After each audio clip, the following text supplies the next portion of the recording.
We're good. That's the one. Cursed.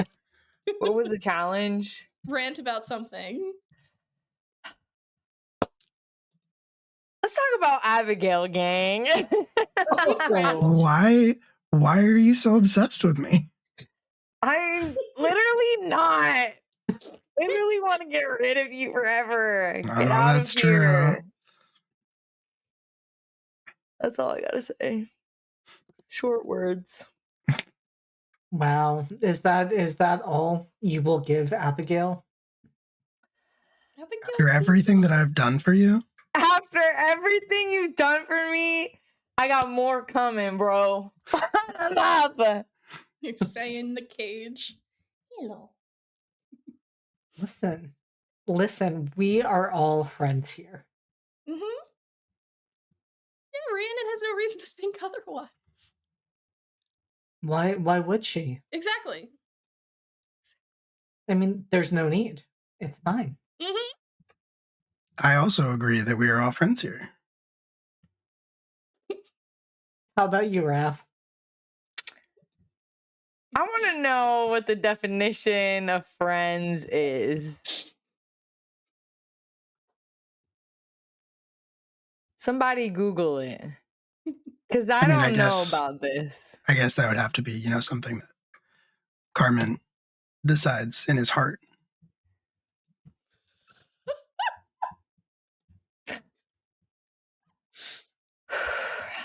Well, luckily for him, his heart is with someone else. You're the demon? No! It's fine. I'm not going to kill a demon. You're just sad because you're bitter and alone. We're not even playing yet, guys. It could be. For how long, though? Yeah, I thought Abigail was putting the threads out for the polycule situation. Which one? Yeah, wait. There's so many. There's so many. That's why I said polycule. She's keeping her options open until she decides whether if you wanted to get into the Carmen Rhiannon, you just had to ask. You don't have to set up this whole scheme, bro.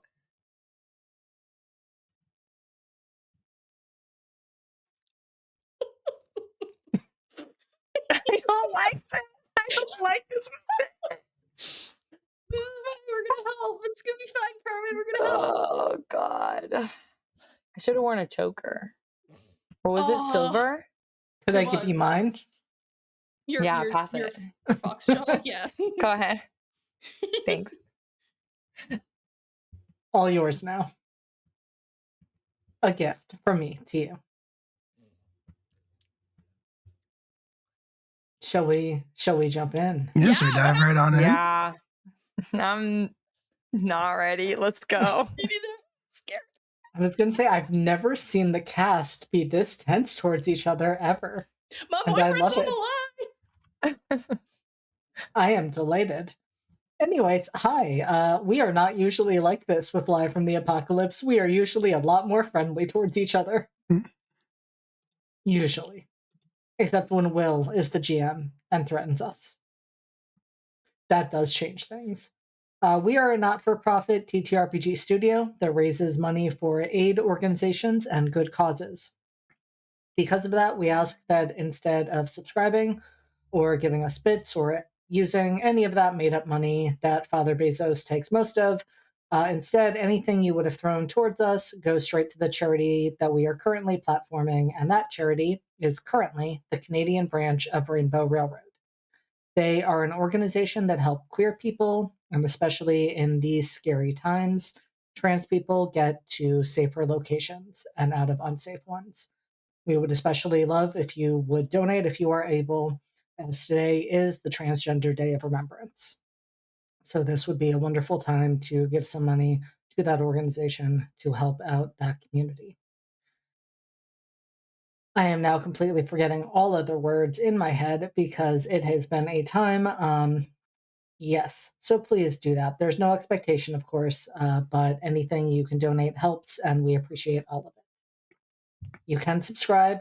We encourage you not to. We have made it very hard for you to subscribe. The donate button is where the subscribe button would usually be, so you have to dig a bit to find it. If you do choose to subscribe, just know that beloved Dimension 20 Dungeon Master Brennan Lee Mulligan will kill one dog for every month you have been subscribed.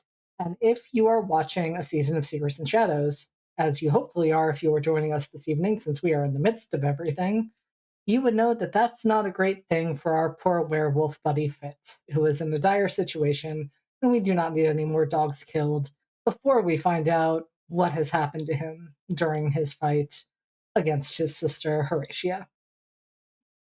But that is not what we are dealing with tonight. Tonight, well, you will see what is going to happen tonight. But before we jump straight there, I would like my cast to go around and introduce themselves and just, tell me how they're feeling as we go into tonight's session. Starting with Hi, I'm Steph. I'm playing the Witch Playbook. It's Duchess Rhiannon, Serena Carewood. She's feeling a hot mess, and I'm feeling excited and also very scared. But it's gonna be great because we're all friends, and the friends help each other out, and Carmen's gonna be fine. I trust all of that. How about you, Will? No, Will, you're muted. Just realized that. Hello. Hi. My name is Will. Tonight, I will be playing Miss Abigail Donatelli, the Devil Playbook. And I also concur that Carmen will be fine.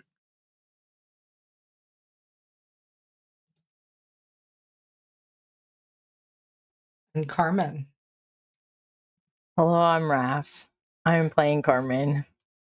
And I'm here to tell you with a very strong certainty that Carmen will not be okay.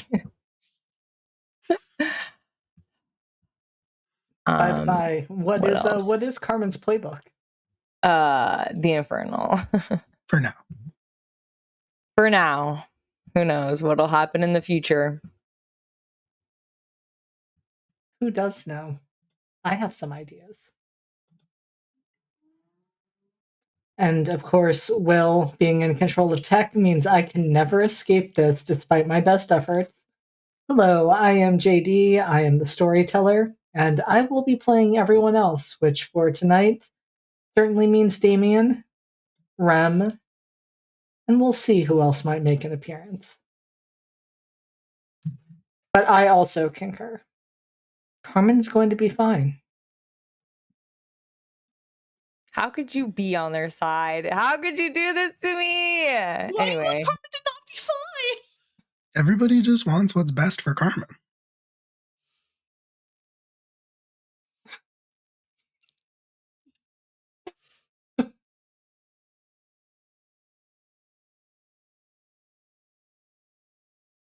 And so, speaking of Carmen, that is where we are going to start. Because you were gearing up to help Rhiannon, Fitz, and Elise take a little trip to hell with the assistance of former Seneschal Julius Shaw. That was until Julius mentioned that your brother Damien, the new Seneschal, needed you, and that it was urgent. So my first question for you, Carmen, because we're going to just be diving right into the action tonight, is did you go straight to your brother's quarters? 100%. I think after there was that back and forth between trying to decide whether to stay with the group or go see his brother, I think Carmen has like a moment where he already knew he was going to his brother. That part of him had already won, but there was this other part that just needed at least some acknowledging. So yeah, he goes straight there.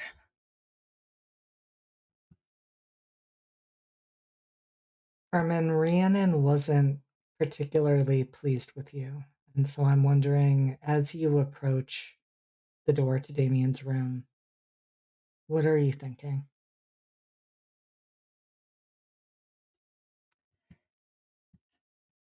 The ex-seneschal, Julius, made it sound like it was very important. And Damien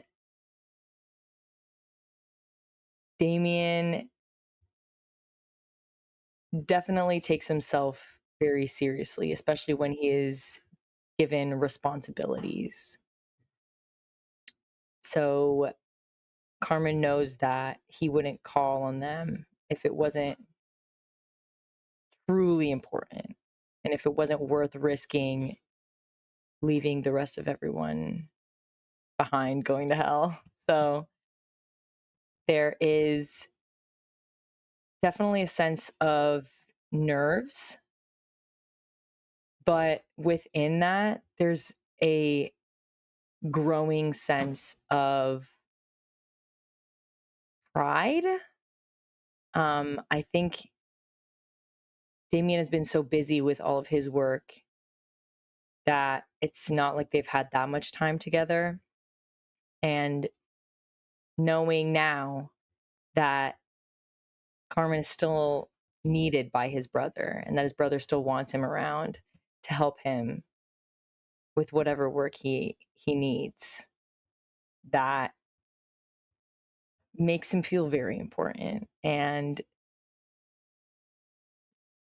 kind of good, a little excited. He's trying to calm that excitement down because he knows it's probably not good news, but I mean, it's been a long time since they've even been able to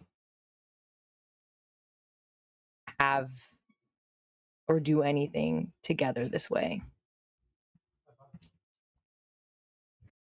And it's true, Carmen, you haven't been seeing much of Damien. You've both respectively been busy, but that's been a huge change, going from quite literally having no choice but to talk every day to going these long stretches where your brother doesn't know what's going on in your life, and you don't know what's been going on in his.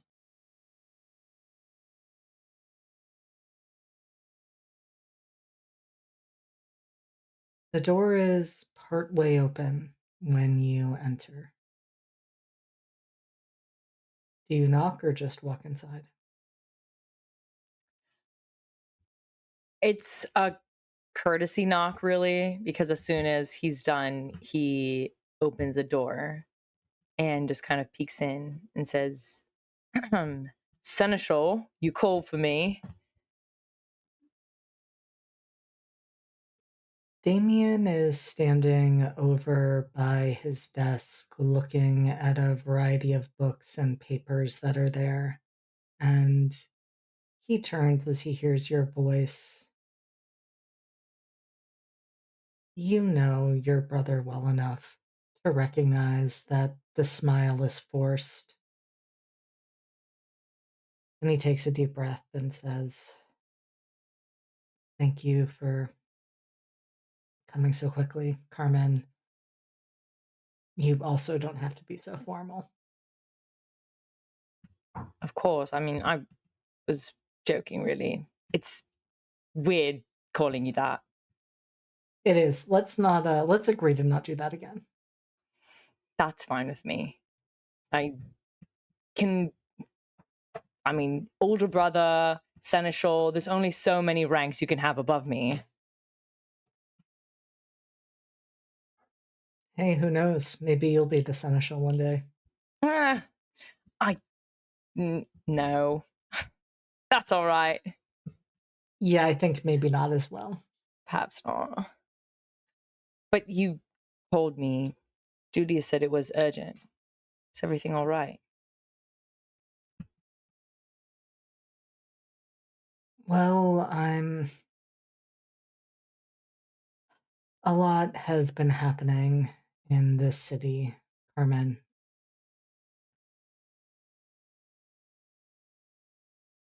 I've been trying to make sense of it, and I've had access to some resources that I did not have access to before.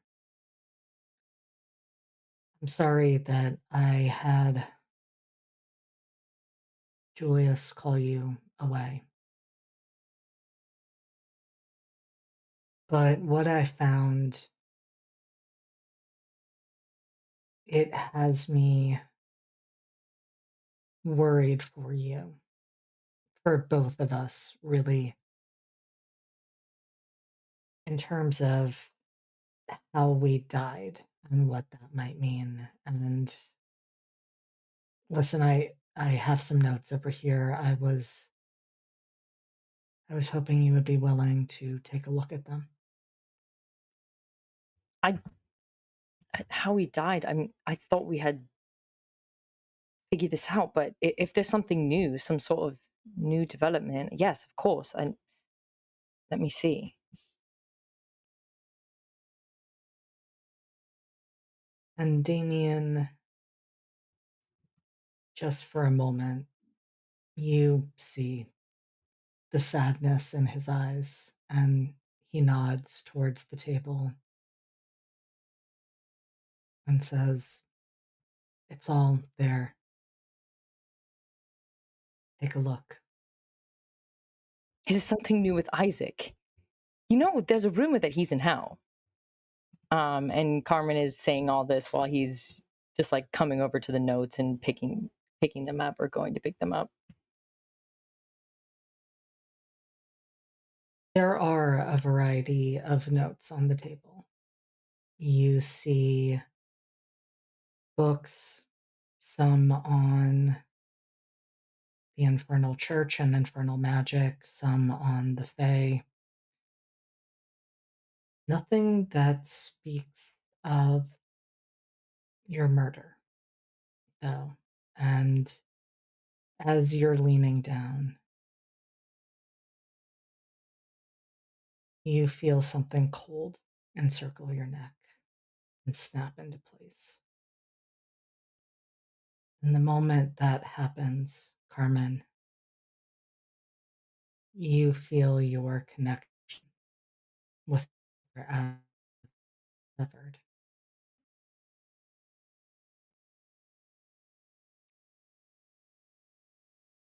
I think Carmen is holding the notes, trying to piece together this strange mystery. He's not like the most intelligent, so he's trying to like connect the dots here. And as soon as he feels that and feels that connection severed, all the papers fall to the floor. And he reaches up and grabs his neck and turns to Damien and just says, "What have you done? Brother, what is this?"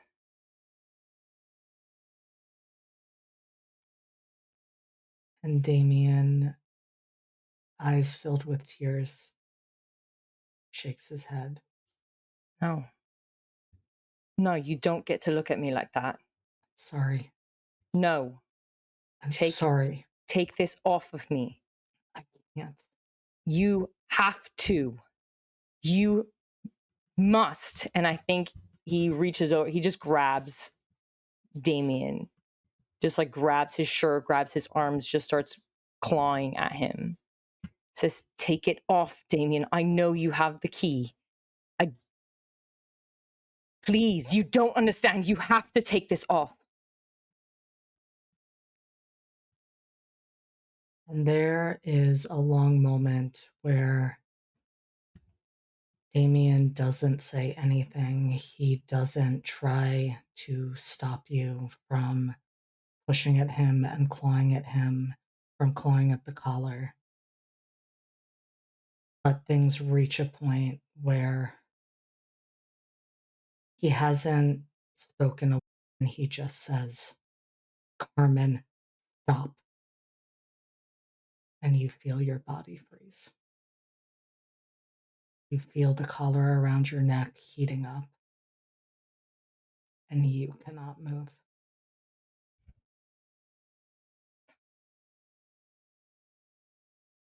Why?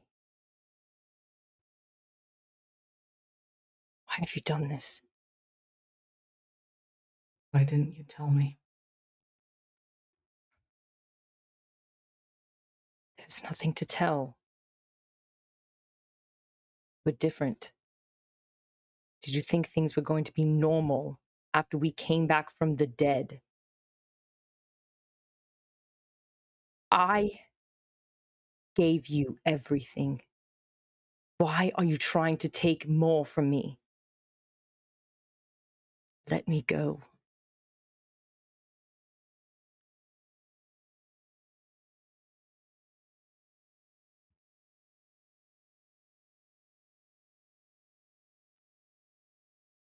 Carmen, you know I would do anything for you. That's not true. You've proven that already. I am asking you, begging you, don't do this. Please. Damien, I'm your brother. I'm not the enemy. I don't understand. But I promise, if you could just trust me, if you would just believe in me, I can make this, I don't know, help you understand. How can I trust or believe in you when you never told me what changed? You never asked. You have barely been a part of my life for the past, since I saved you. What's changed for you? How have you grown with your new body, your newfound soul? You have no idea what I've done for you. You would never understand that. And yet you choose this. I never would have asked you to do that, Carmen. And I you think never I would wanted you lose to do you? that. You think I would sacrifice you and myself? You keep talking about how you did this all for me, yet when I point out that this is not the choice I would have made for you, you backtrack. So which is it? Did you do this for me or not? I have promises to keep. To you, to myself, and to Rhiannon. So I did it for all of us. And I have promises to keep as well. That's bullshit. To who? To the court? To my little brother. For what? All you did was ask things of me, and I gave them to you. What promises have I ever asked of you? I've never asked you to do anything. So now I am begging you.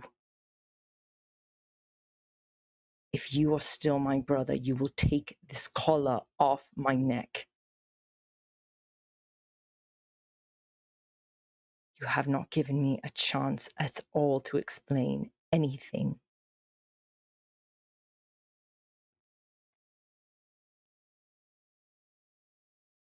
Please.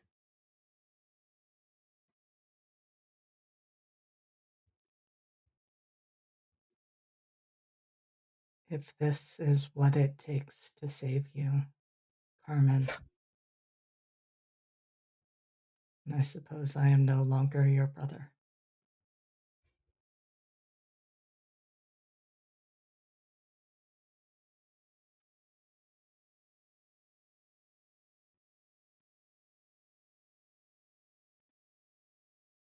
So be it.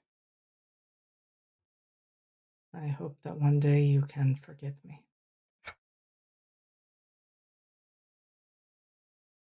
But I did make a promise. I made a promise to keep you safe. And I have failed that promise in so many ways.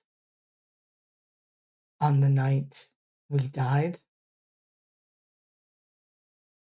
in the month that followed our return, in the darkness that I brought into you,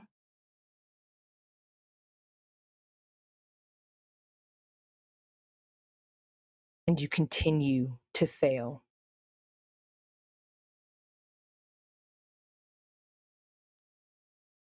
Now you have a fucking collar to prove it. What is this for? This is not like you. Who put you up to this? I'm no danger to the court.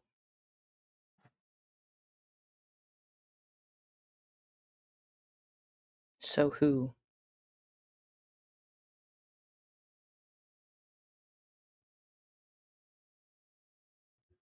and Damien turns away from you. Fucking coward.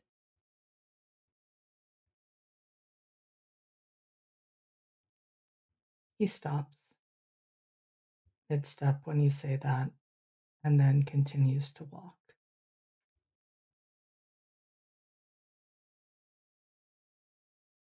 And he stands in front of the mirror in the corner of his room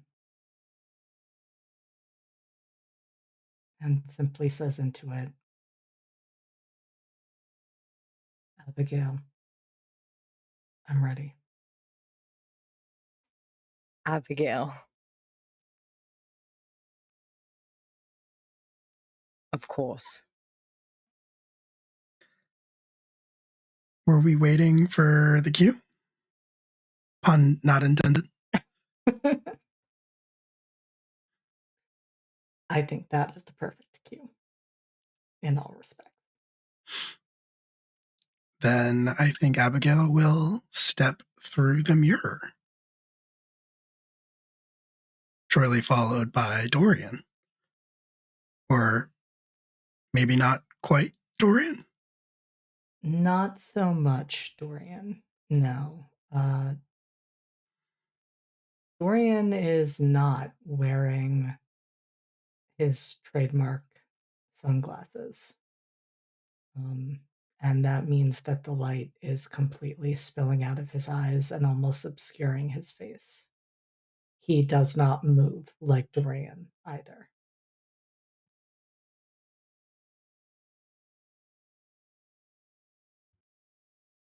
I suspected this would happen. But Dorian and you, Seneschal, was not expecting you all to be a part of this. You suspected that what would happen.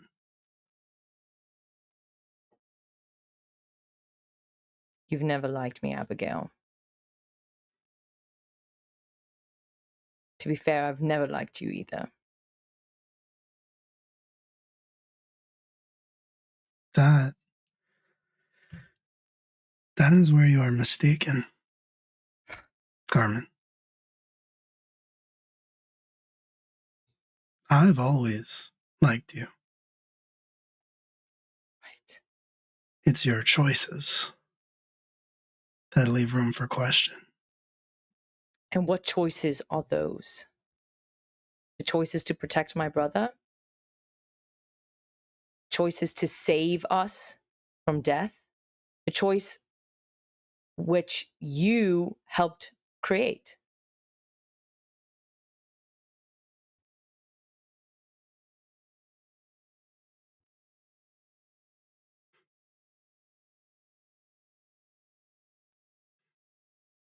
This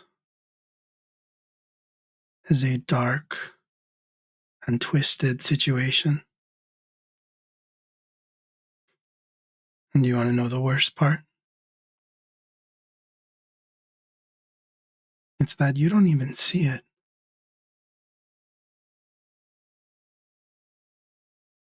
It's dark and twisted. I What won't I deny see that.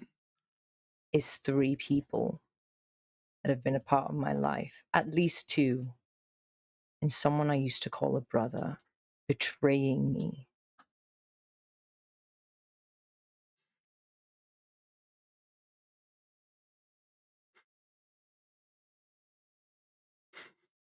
You cast blame at the 3 people that stand before you, Carmen.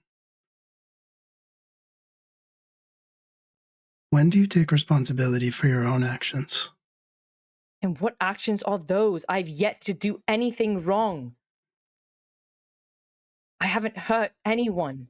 You haven't lied to Not since Rhiannon? Damien. You haven't concealed things? And I'm sure you've told the truth. I'm trying to protect people. I don't think lies would have caused this collar, I don't this claim to betrayal. be in love with Rhiannon. What are you saying? Anyone that I have lied to, if I have, I never claimed that I was in love with them. I never intended to spend the rest of my life with them, pledge myself to them, wed them. I admit that I've made mistakes, and lying to Rhiannon was one of them. And But yet why does that deserve to put me where I am now? because you said it yourself, Carmen. You lied to protect people. What exactly are you protecting all of us from if it's not something dark and dangerous? It's not. I just know how you and Rhiannon. I know Rhiannon doesn't like this kind of situation. Abigail will laugh at that. And any sort of sorry, I'm waiting to see. Yeah, okay. I think we're good. Any sort of like calm or amused demeanor just completely vanishes. And she will, whether or not she has the ability to enact the power of the collar or not, she will look at Carmen and she will say, "Stop talking." The collar activates. You will listen for once in your life, Carmen Deloso. Have you forgotten? Or maybe you never really knew what she went through last season. The lies, the deception, the grabs for power happening behind her back, the dark deals happening under her own roof without her knowledge. Neglect, which grew into cruelty. Do you want to know what your greatest crime is, Carmen Deloso, since you have done nothing wrong? Selling yourself to a devil like some kind of cheap villa is one thing. You brought it into her house.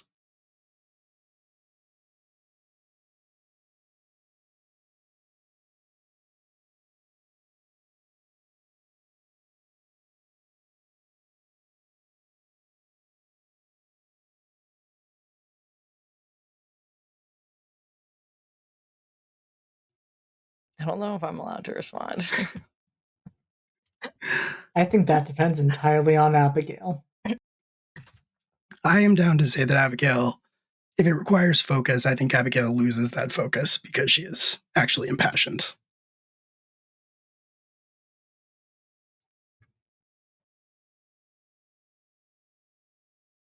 As I've said, I've made mistakes.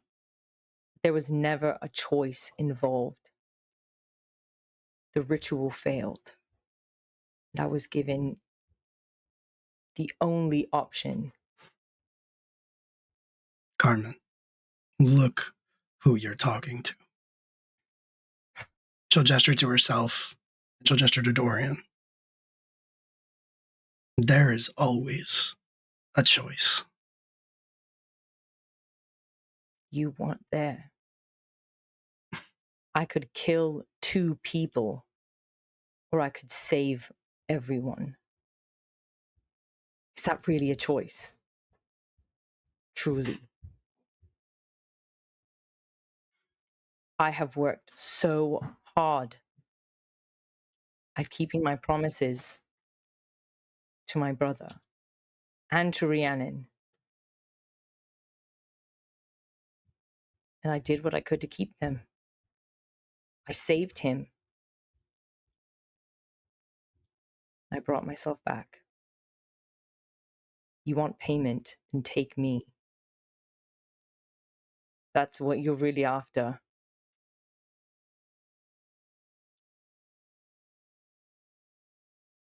You have no idea what I'm after. I'm starting to think that you're not capable of understanding what it is that I am after. Perhaps not. But no one will explain anything to me. What was it you All I said? know, What was it you said to your brother earlier? You never asked.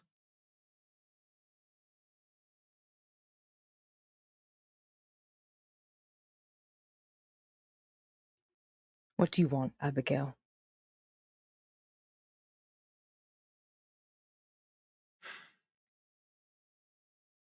To help you. No, To stop that's you not. from making the greatest mistake of your life. In more ways than one.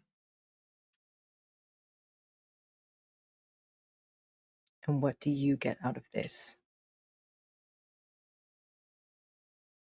You've never really been the giving friend.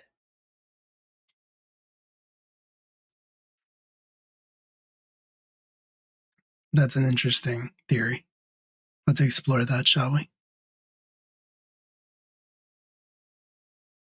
What have I ever asked for from you?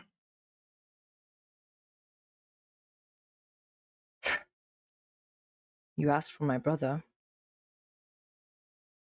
You asked for touch. And I gave it.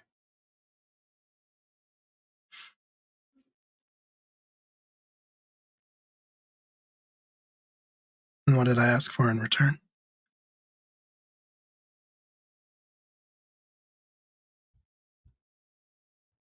Assistance.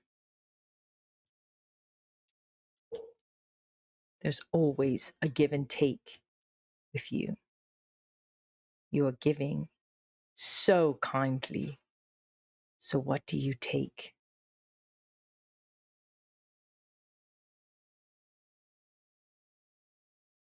All of life is a give and take, even the selfless, heartfelt parts.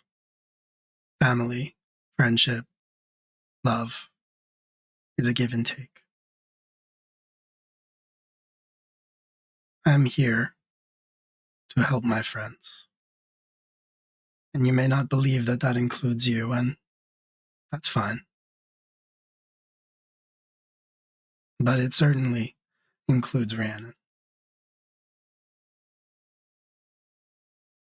And if you continue on this path, if you fight this,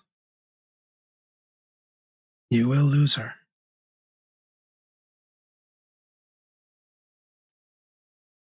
I fought too hard for her heart. I will never lose Rhiannon.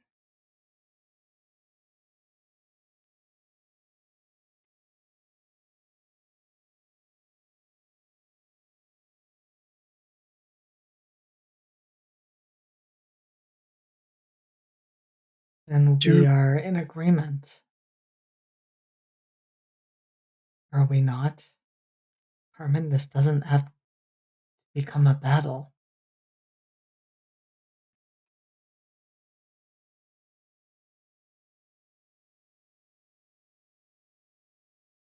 You are asking me to break a contract.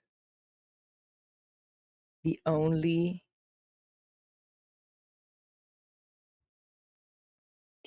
way I've known to be able to protect her in the way I can. Why do you want that? You want to make me look weak. It's fine. You Why want do her you to hate think? me. She probably already does. Why do you think she needs protecting? I don't, but I've sworn myself to her. And then I will give her be there for her. What do you think I'm trying to do? I think that you are in the debt of a demon.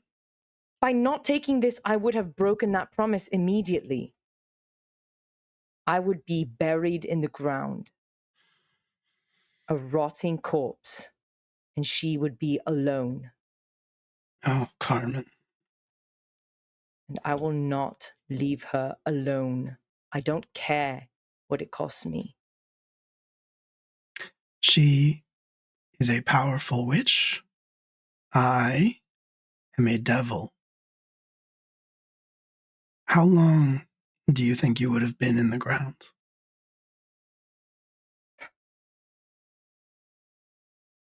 Are you so consumed with your own inadequacies that you feel that you have to be as powerful as she is, no matter what the cost is? I'm not asking for power. Well, that's what this is, right? You said that you want to be able to protect her. In any way I can. This is the only way I can. No, it's not.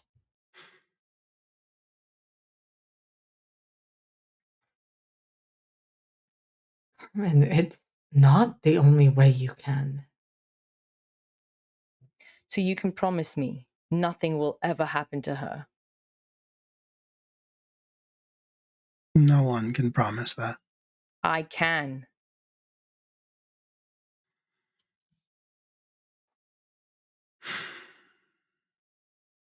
I do not have the strength, but I can keep that promise.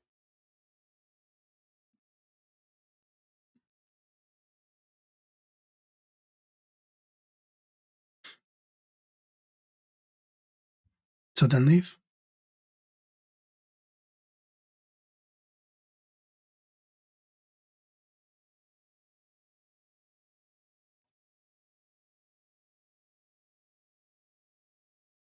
Go find her. She might be in danger. And I was called here, and now I'm locked up. I thought nothing would stop you. I thought that you could. JD. I thought that you could make it so that nothing ever happened to her.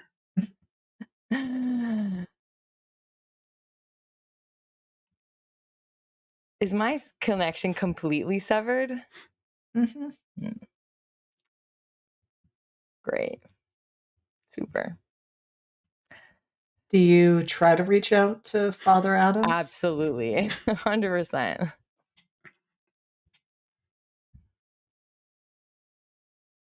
And so, Carmen, you have felt that connection sever as your brother placed the collar on you. And in your anger, with Damien's betrayal, with Abigail being Abigail, with the appearance of Dorian, who has just been studying you this entire time in a rather unnerving way, your anger is just bubbling to the surface, and you feel just the hint of those shadowy threads, and you reach out to pull on them. And Dorian just raises his hand and brings it down in a slicing motion. And you feel that connection break.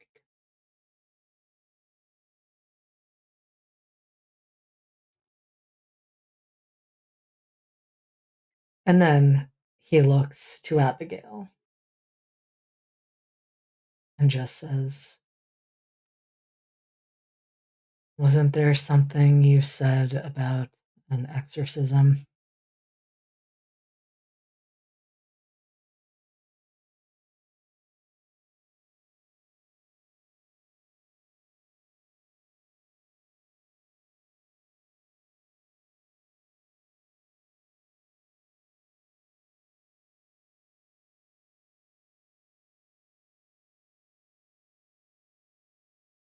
No, you're muted. Yep. Abigail will hold up one hand to Dorian and step a little bit closer to Carmen. And will say more quietly, I need you to understand that I'm trying to help you.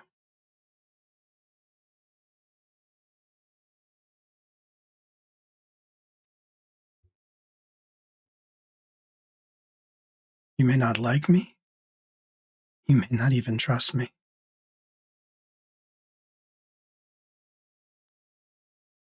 But I need you to see beyond yourself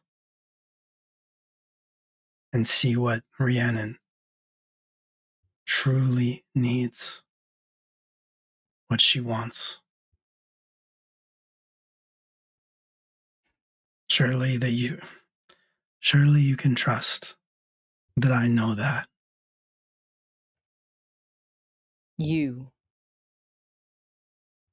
I know what everyone wants. Isn't that what you said?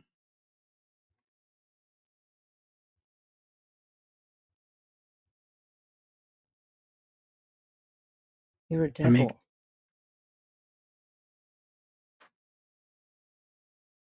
Yes.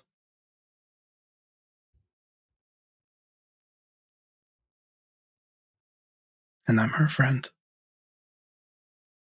And I could be yours too. God knows that I am trying. She trusts you. And you're a devil.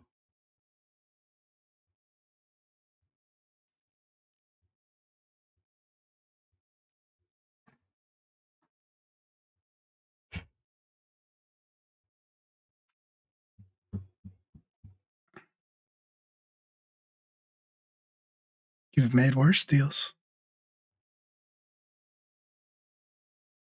I've done what I've had to do. You threaten me.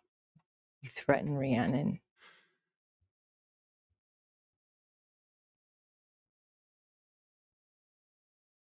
Well,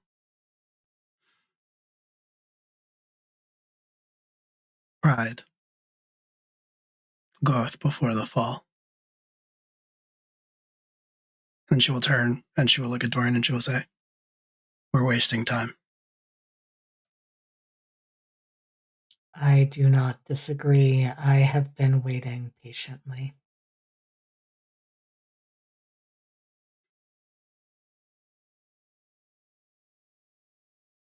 Are we doing this here in the middle of the palace? Your show.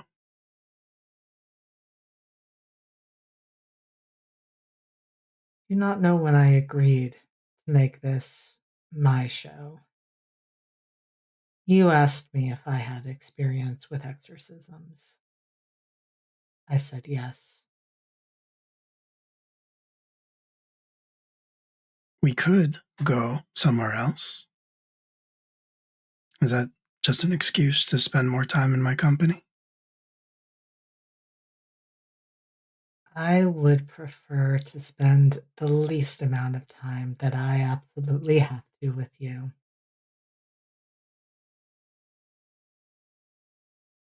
Well then.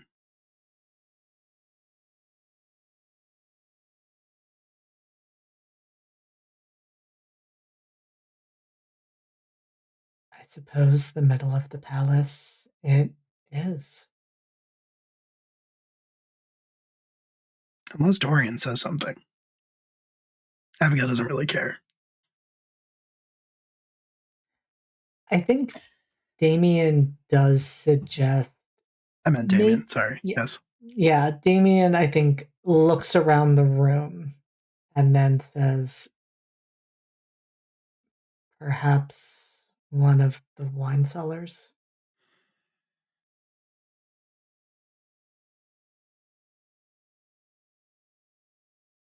Fine.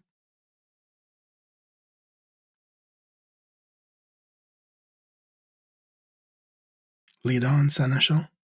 There's a secret bookcase over there.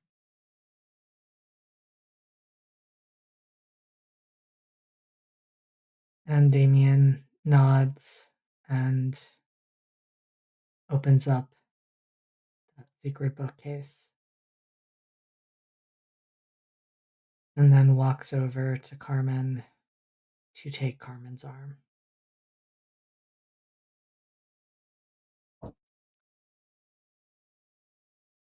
Carmen is just staring at him and won't break eye contact.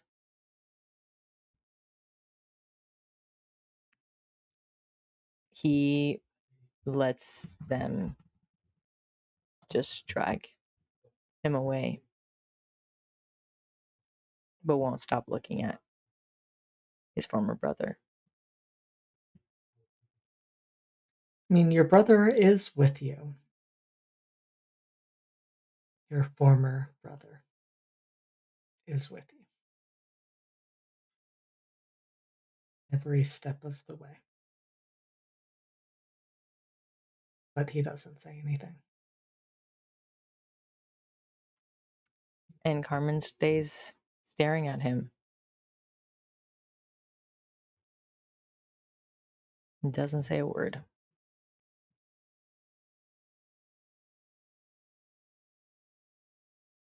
And so the four of you make your way to the basement. Not Dorian starts setting up a circle in the center of the room using chalk and blood. Building it around you, Carmen. They don't look at you. They don't really acknowledge you. Damien does. I mean, he is still staring at you with his arms folded across his chest. Looking like he wants to say something, maybe even ask not Dorian to stop. But he doesn't. He just watches. Abigail is likewise just watching Carmen, but her mouth doesn't move. But if you're cool with it, JD, I would like to say Carmen hears her voice in his ear. and she says,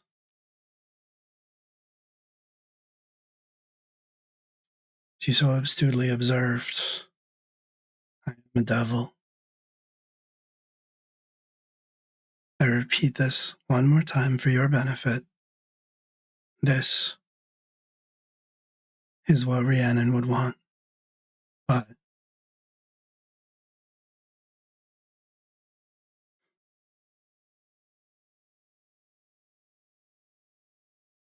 I am always willing to make a deal.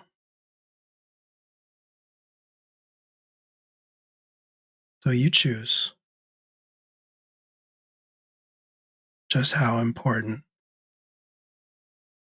this demon is to you."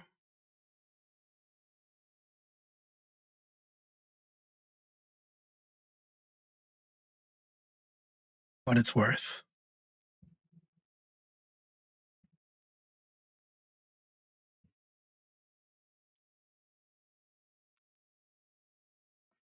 For a while, Carmen doesn't react. He's still staring at Damien.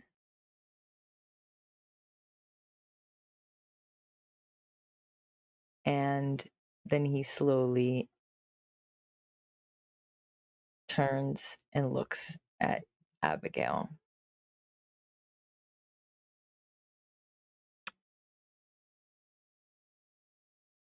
And is just staring at her for a while.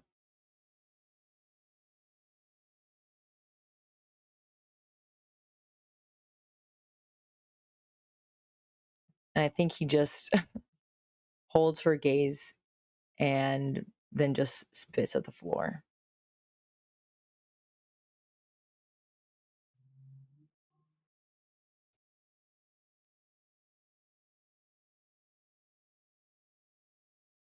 I think Abigail kind of smiles at that, and Carmen would hear her voice again, and it would say, "Maybe there's hope for you yet."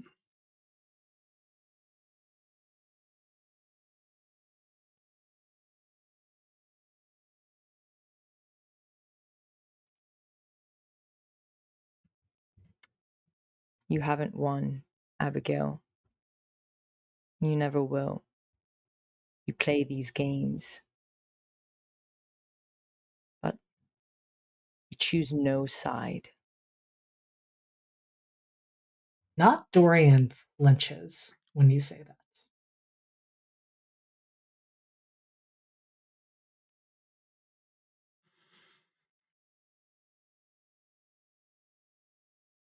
Do you remember Captain de Villiers' party?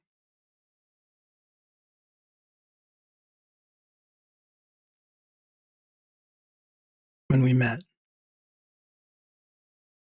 When we all met?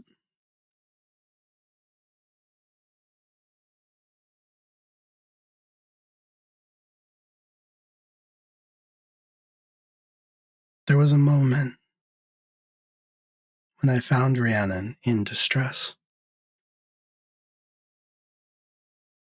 In the portrait gallery, if memory serves. And there was another man there, all too happy to talk about how he would never lose Rhiannon.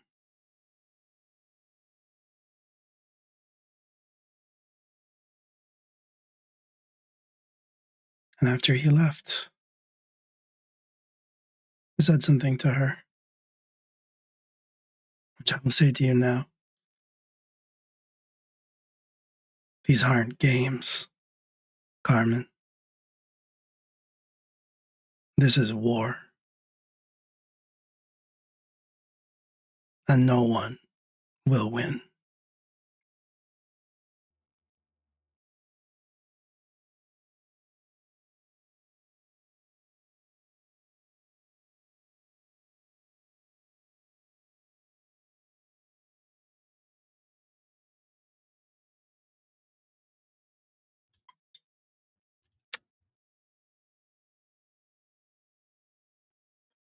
I don't think Carmen responds to that.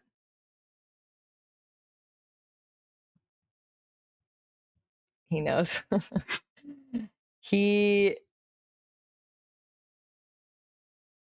I think actually he just smiles.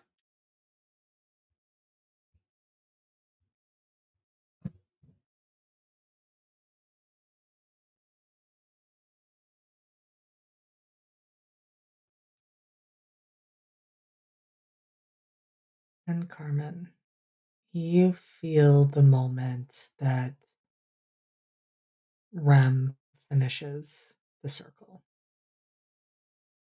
Because just like the collar, it locks into place around you.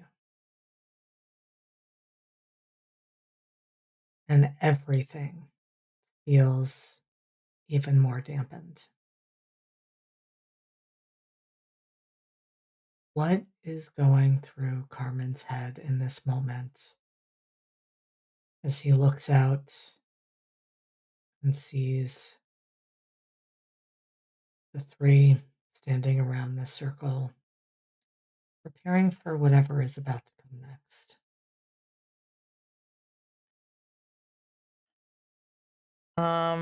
There's lots of stuff going through Carmen's small head. I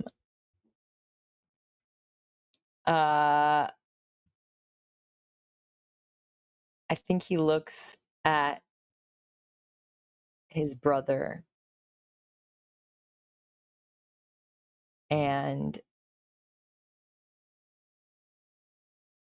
he's never truly been upset with him before. Not like this. They've fought and, sibling stuff, but there's truly a sense of severed ties there. That feels very strong to Carmen. And he looks at Abigail and at the circle around him. And all he's thinking at that moment, as soon as the circle kind of closes in, is that he wishes Rhiannon were there. Because if this is what she truly wants, then she should be here to witness it. And if he's able to succeed, then either way, he's going to show her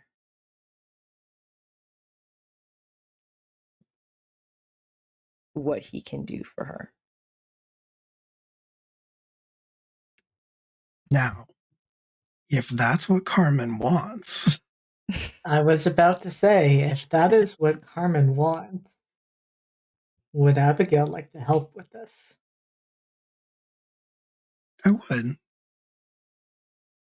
I would. If that would be helpful, if that is what Carmen wants in this moment, and it's for the reason that if Rhiannon told him herself that this is what she wanted, then yeah, Abigail can grant that wish.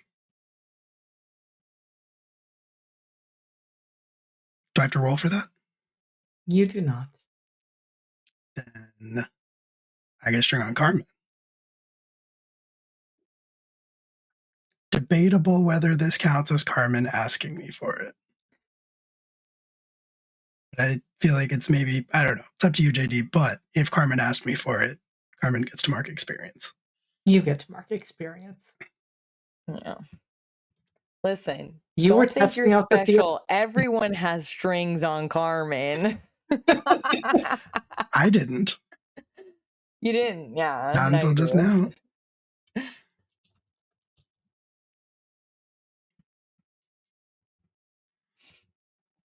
So I think Abigail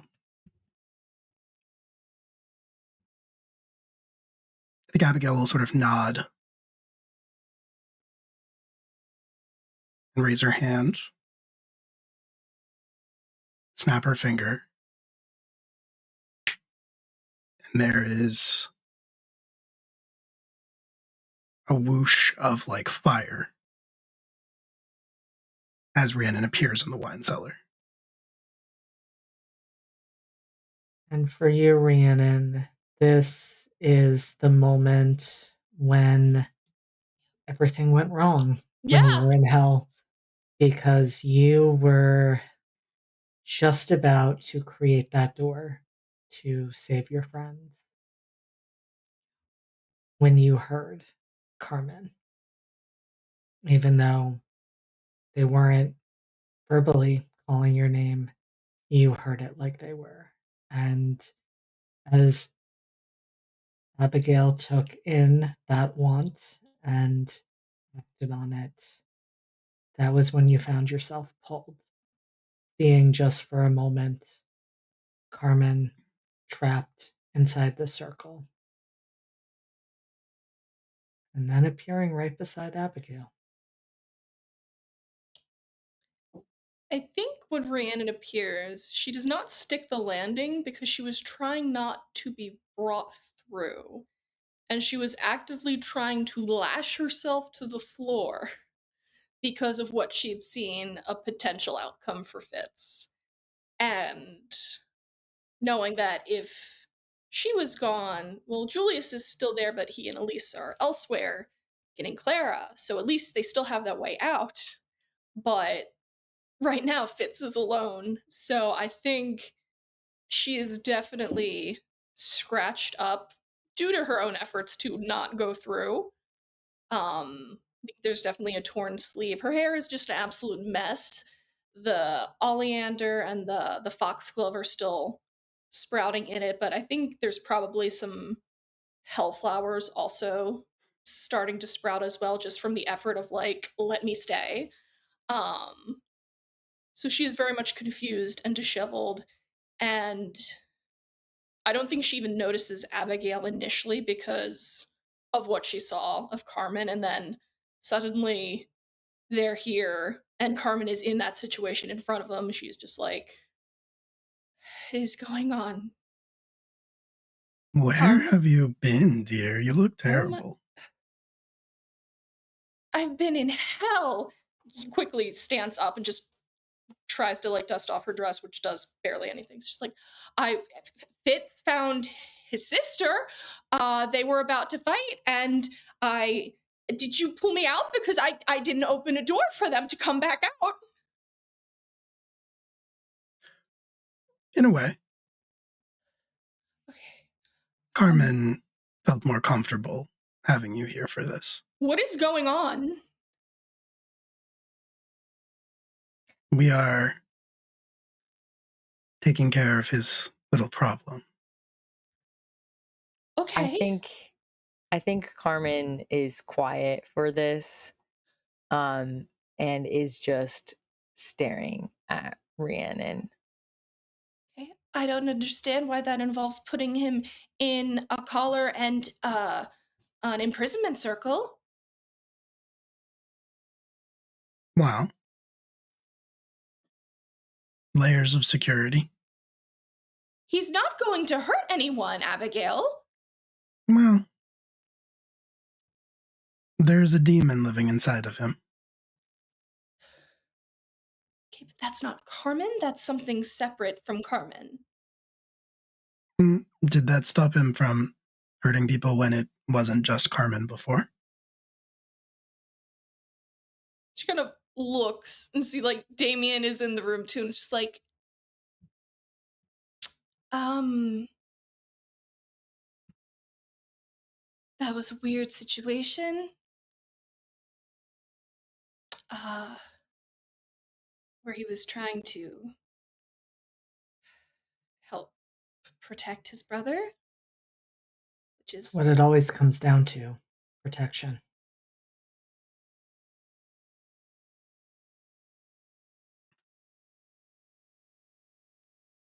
Rhiannon tries to just instinctively they move towards the circle to try to step into it to get to Carmen. Don't cross the circle. It's not going to let me through. I didn't say that. But you will disrupt it. He doesn't need to be in the circle, Abigail.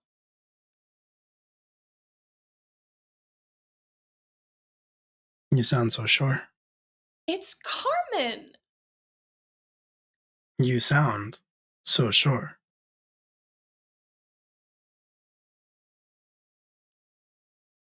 Rhiannon.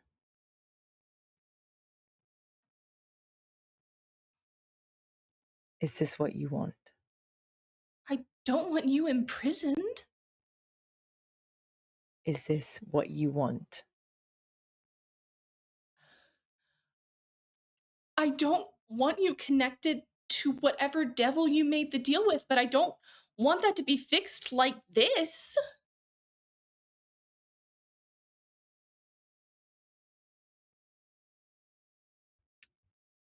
There is always a choice. And Carmen just kind of looks over at Abigail.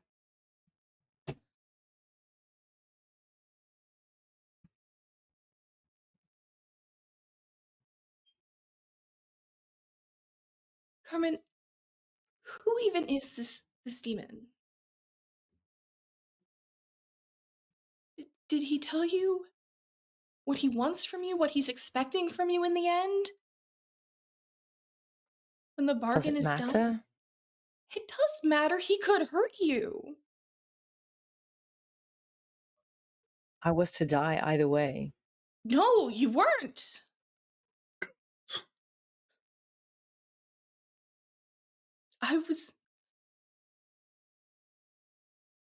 I couldn't channel the ritual correctly, and that is on me. But I would have done it again. You and your brother wouldn't have stayed in the ground. I would have done it right. But I was too harsh to you earlier. I shouldn't have taken my anger out on you like that. That was cruel. And while I am still hurt and angry that you lied to me, I'm not angry that you made the choice you did. I'm just sad that you were in that position, that you felt that that was the only way you could save yourself and Damien. And I am so sorry that I put you in that position.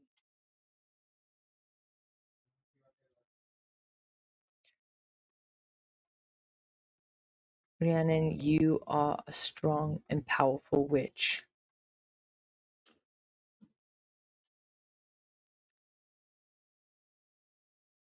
But it's true that you were not strong enough to complete the ritual. My brother and I have been ripped from the ground before. And it does not take light magic to be able to do so. I know it would have been more complex. I wouldn't have put you through that. I know you wouldn't have. But I would have put myself through that if it meant bringing you back and fixing what I broke. You I didn't had break done me. it. Broke. If I hadn't messed up, you wouldn't have had to make a deal. And You I wish didn't you mess had up. told me. You just said, I said I didn't do the ritual right. You did everything you could. So did Abigail. So did Octavia. 3 No, different powers could not save us.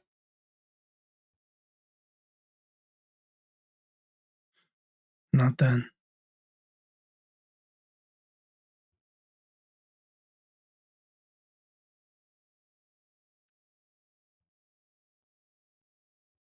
Not then.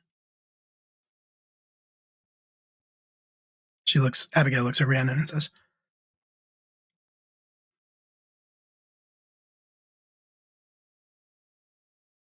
I couldn't give you what you wanted. I tried, but it wasn't enough. That's not your fault, Abigail. You studied it for as long as you could, so did Octavia. You gave me a chance to do it right, and I almost had it. I'm not apologizing. Apologies mean nothing. They are just words that people say all the time and rarely mean them. When someone is truly sorry, regretful, they fix it.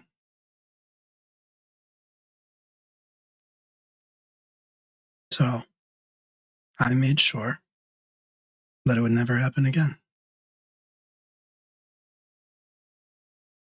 That when the people that I care about want something, I will always be able to give it to them.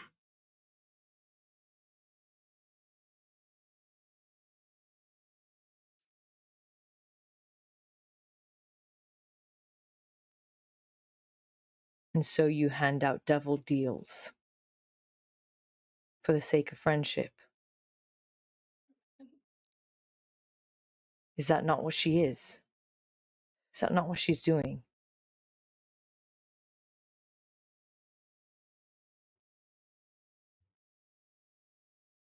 What have I asked for in return? Yeah. You haven't said it yet. I know it's coming. It would be a very poor deal if I never said what I wanted in return. You're right. So just say it. Lies of omission are still lies, Abigail.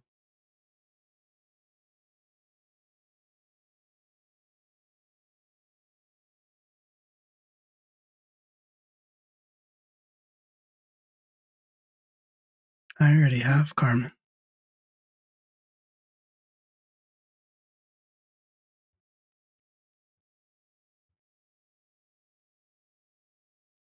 I said that all I wanted was to help you not lose everything.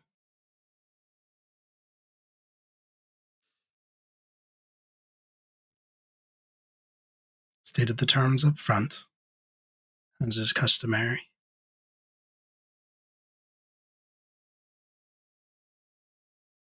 That is how demonic contracts usually work. Everything is stated up front. Have you made one with her? No. You've never received help from her. Well, I have.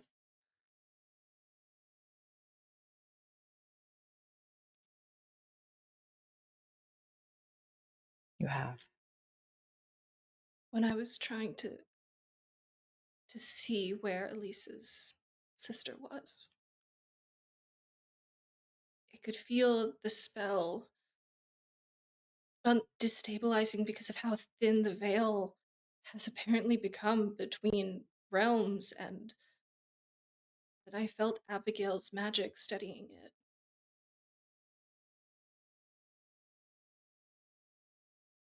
Is that the only time?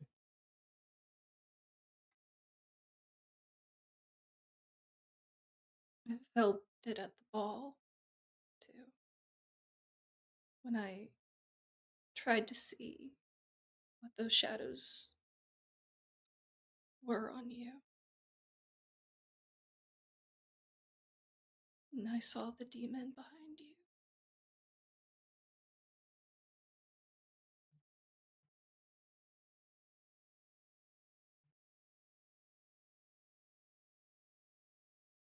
I can make things happen, Rhiannon.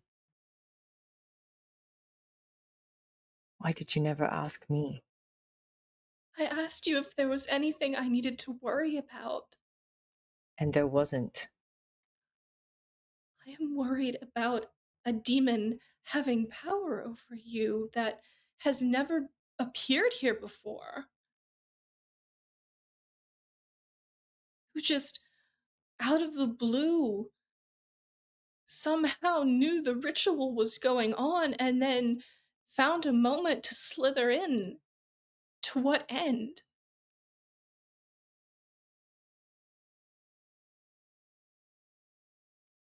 Carmen, Mm-hmm.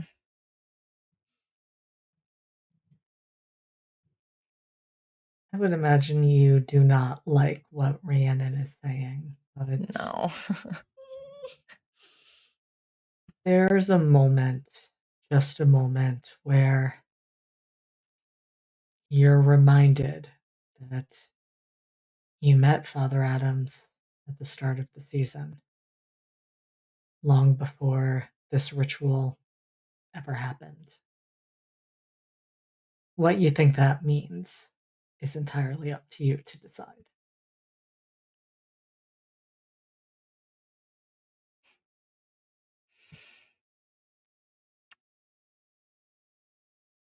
He didn't slither his way in.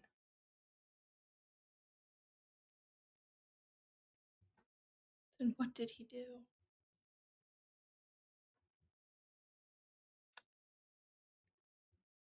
He's not a stranger.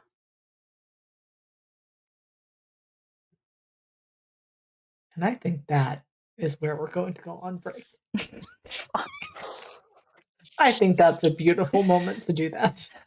So So- many new things she's learning about her boyfriend that she didn't know before. It's fine. It's so fine, and it's going to be even finer when we're back. Mhm. Into What the I the most is the Undertaker had the sickest entrance. The moment you heard that bell, it was just like, yes! Yeah. It was Yeah, so that cool. is my only regret, is not getting to see him I live. know, because he wasn't there the night you went. Yep. Where did you go? That's so sick. It was the Great American Bash. Must have been, if I'm doing my math right, 2008, I think. Sick. Might be, who knows? was Time born is an illusion. that year. But Oh, yes, and I really? touched Jeff Hardy's hand, and he has very soft Wow. hands. Oh my god. Soft hands. Yeah, it was surprising. I would not Uses have a guessed. lot of moisturizer. Yeah, no, he It's all totally the oils does. they gotta rub on their body to glisten for the rest Yeah, it of it. makes him hard to hold Fair. on to. Slippy. Yeah, he's slippery. He's Slippy slippy. boy. He like shook his hand and just like He's a slippy boy. he's a slippy boy. He cannot play in tables, ladders, chairs because they just fling out. We can invent a new match, guys. We can make this. It's true. Tables, ladders, and Slip and chairs, slide? but with oil. I thought we Don't were even talking need about the like wine. some sort of slip and slide Yeah. situation. That's you. Slip and died. Yep. Wow. Pretty good. That's Thank you. pretty good. Thank you. Instead of like walking in your entrance, you like penguin scoot in. Yep. Nothing more Up a intimidating ramp than a and into the penguin ring. scoot. Yep. Okay, if you were a wrestler though, what would be your WrestleSona? Oh You my can't gosh. just like drop that on someone with no warning, Raph. Like, okay, because being a penguin would actually be kind of sick because you would like slide in and then someone would set up like an ice ramp and you would slip up the ramp and then like waddle in and then like smack the shit out of someone like penguins do. That intimidating waddle. I feel like your WrestleSona would just be a cat from Cats 2019, though. It Oh. would. The butthole edition. Yeah, the butthole edition. Yeah, release the butthole cut. Yeah. Yeah. That's incredible. Yeah. 100%. Yeah. Oh no. I don't know. My mind immediately just went to Abigail when you asked the question. Valid. So That is very fair. I love that. That would be pretty sick. Yeah. Maybe. Oh, JD. You have a Russell Stone and stuff? Of me? I don't know. My mind is 110% blank. I don't know. I didn't follow it religiously. That was my brother, and I would always tease him that wrestling was soap opera for men. So like, I mean, yes. that era definitely. Oh fuck, I don't know what my persona would be. Now I want wrestling openings for all of the Seasons of Secrets and Shadows characters. Incredible. Oh my I God. will That's get a right very on good that. Walk. We could I also will just say- play Worldwide Wrestling at some point. Oh yeah. I was about to say, I feel like this There is conversation is building on what will be, you know what, third season of Secrets and Shadows is actually going to It's a be Royal professional Rumble. wrestling. Hell yeah. Incredible. There's just a brawl at the ball. The brawl at the ball. That's Wait, that kind of really sounds good. sick. It's true. It's like Hell in a Cell, but Yeah. everyone's real fancy, and there are drinks and snacks. This season opened with the Winter Ball and with the Winter Brawl. Yeah. Incredible. Jot that down. We're going to make this Oh happen. my god, it's Octavia with an ice sword.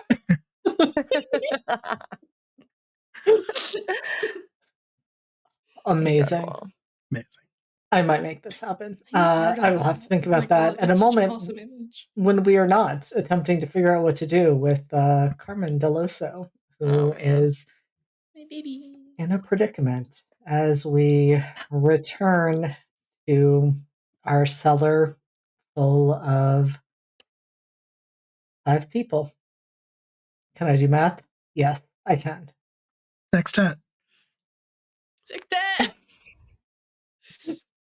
None of us are. Listen, I can't count that fast.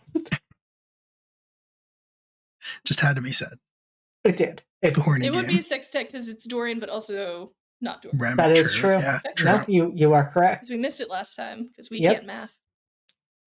So we do. We have the sextet. Yes.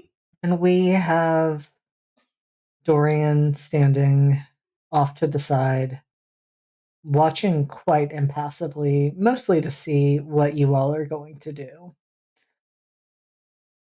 We have Damien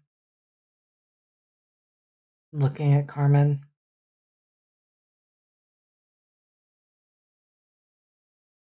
Not even aware that there are tears streaming down his face.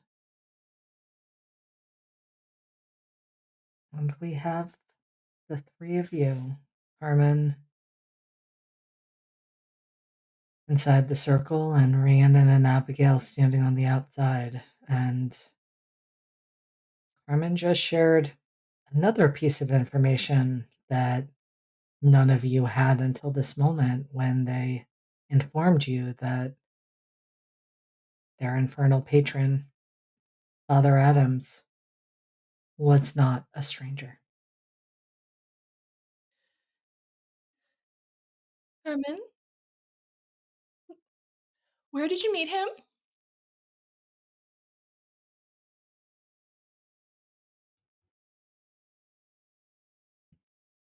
What I always do.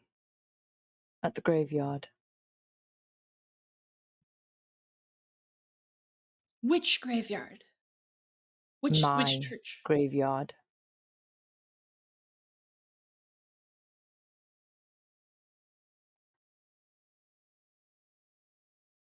Did he tell you what he was from the start? It's not.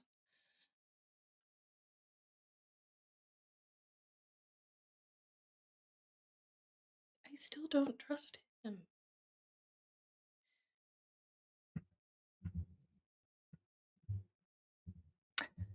And you still don't trust me. I do trust you. You're not him. I'm not. Exactly. I don't like him having his his talons in your skin. He doesn't. He's never really asked anything of me. Except to deliver some packages. Yet. He's never really asked anything of you yet. Just as you've not asked anything of us yet. Well, you know what they say? The devil you know.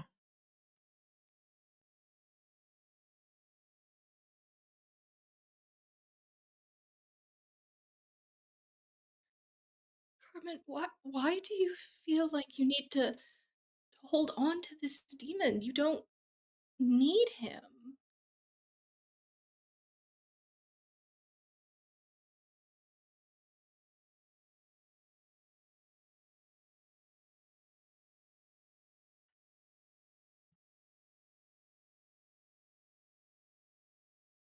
Because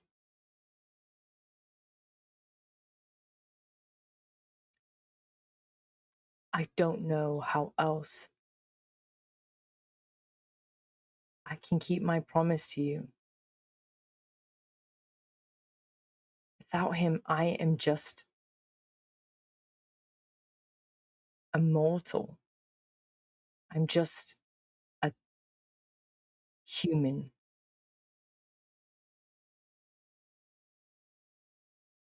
Why is that a bad thing? Because I can't help you. Not like that. I suppose it doesn't really matter. Because even when I have the ability to help, you turn to others. Carmen, I didn't know you had that ability until the ball.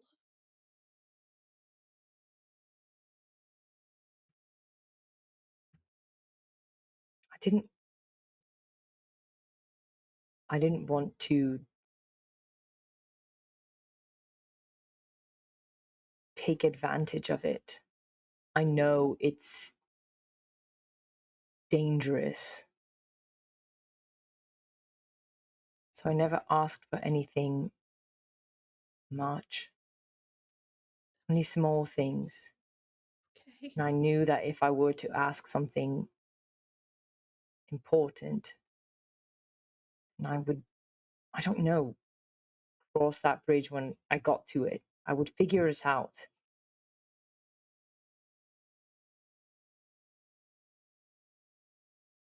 You didn't have And so far, it's been fine.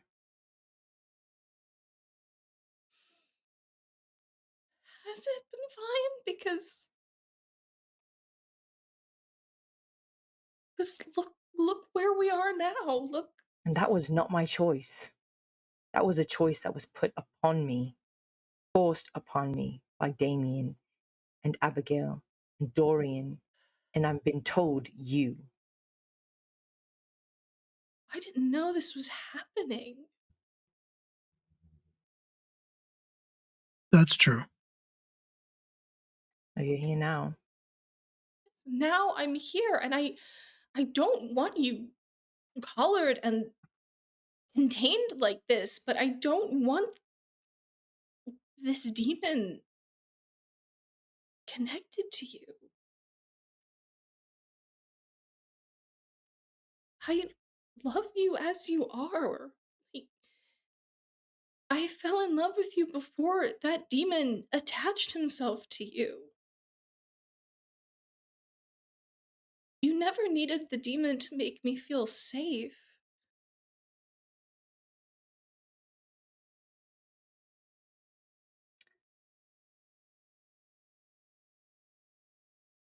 It's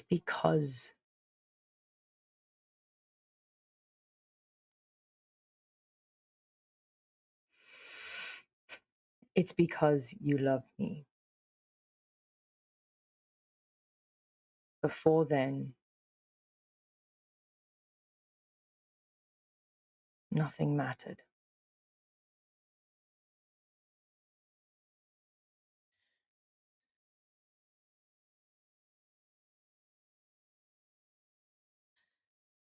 I don't want to be a waste.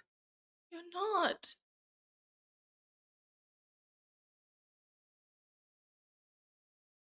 What do you want, Rhiannon? We I could just stand here for hours. I want you to be safe. I want you free of him. You're enough on your own. You've never seen me on my own. Then let me. I'm not going to go anywhere once I do.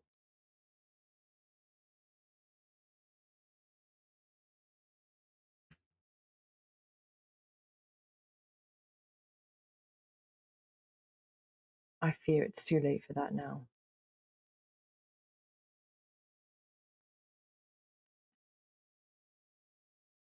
You've turned to your devils, and I've turned to mine.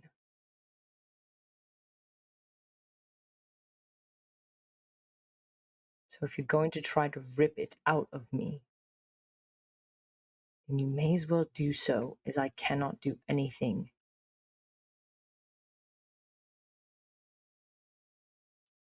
Even with all of this.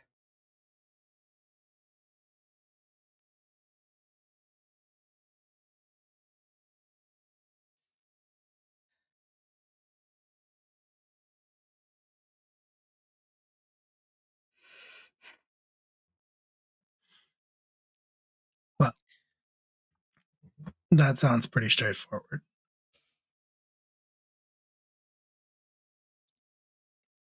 Could I at least be in the circle with him while you're doing this?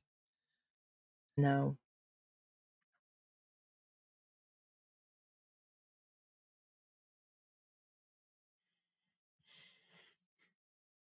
Okay.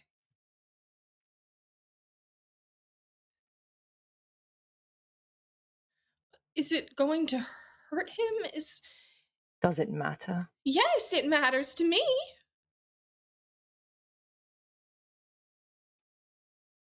Then break the circle.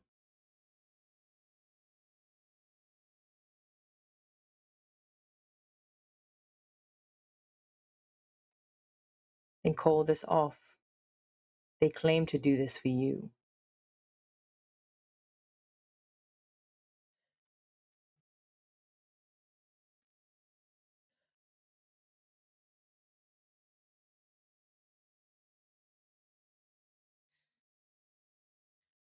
Is there at least some way we can know what this demon wants from you in the end?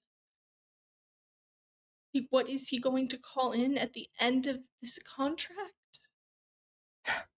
I could ask. But I haven't really been given the opportunity.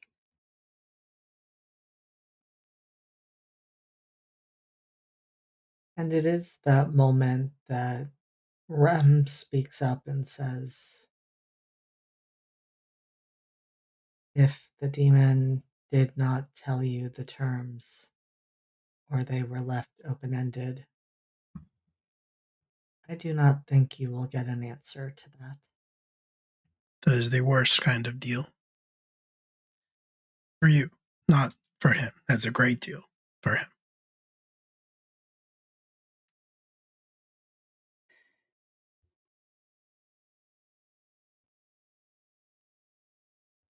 We'll never know then.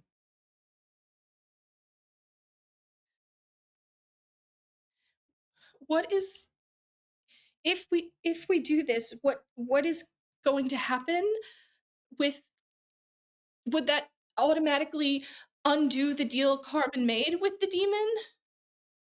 Would he and Damien die if we did this? Do we know for certain what's going to happen?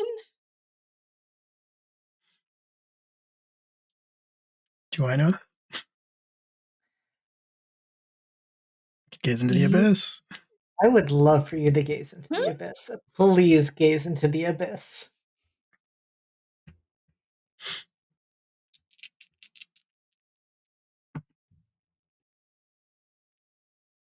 That is with dark. Yep. That is a 13. Oh shit. 12. Hold on. Sorry. 12. That is still an absolutely Yeah. fucking incredible roll. Also, because I am abyss born, if I get 10 up on that, about a desire I can procure. I guess this wouldn't really. I don't know if this would apply or not.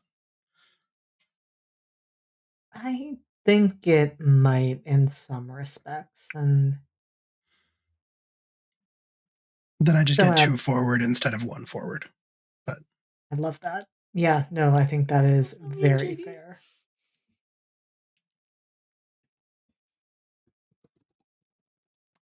And this was definitely something that you needed to gaze into the abyss for, Abigail, because you know a lot about deals and you know a lot about what happens when deals are broken. And typically, it would mean that the terms of the original deal, well, those would no longer be. And that's why you take a moment, because there's a variable that you have never experienced before, and that is the presence of an angel.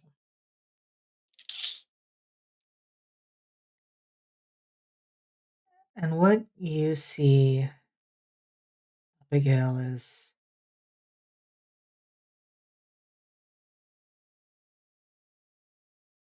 you see Carmen screaming. He is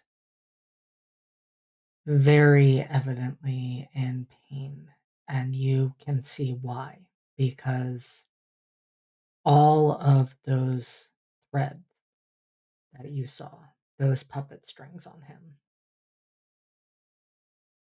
are burning with golden light.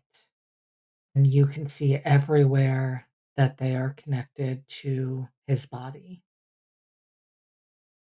And there's a moment where you see that, and your immediate thought is, this is going to kill him because these strings are tearing him apart.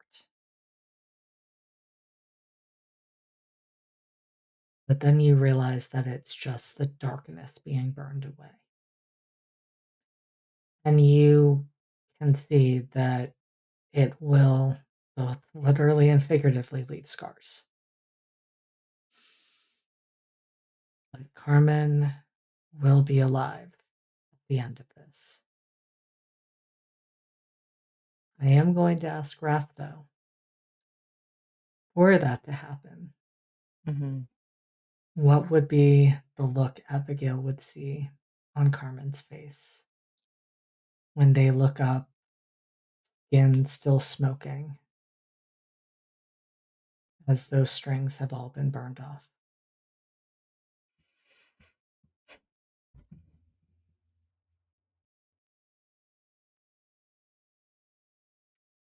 I think Abigail would see Carmen on his knees, smoking, body smoking from the burns. And his face would look up to hers, and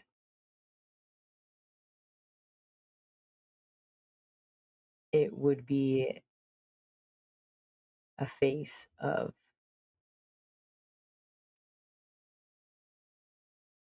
fear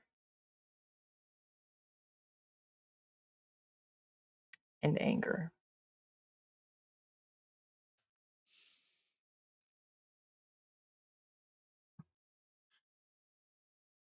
And what about as Carmen were to look to Rhiannon?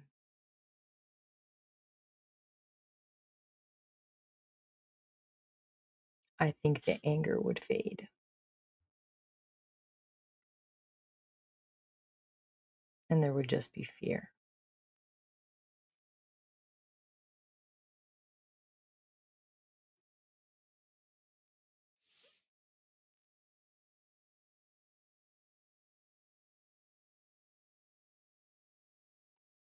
Abigail, as you are lingering on those images, you catch one last piece before it fades. And you hear Rem say, it was honestly better that he didn't agree. That would have been breaking the deal. It was good that we had to make this choice for them.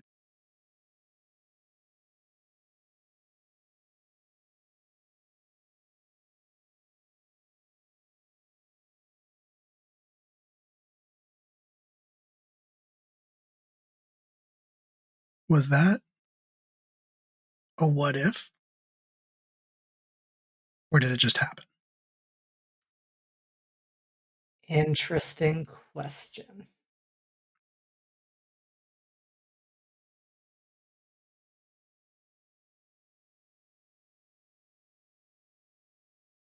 I am going to have both you and Carmen make rolls in this moment.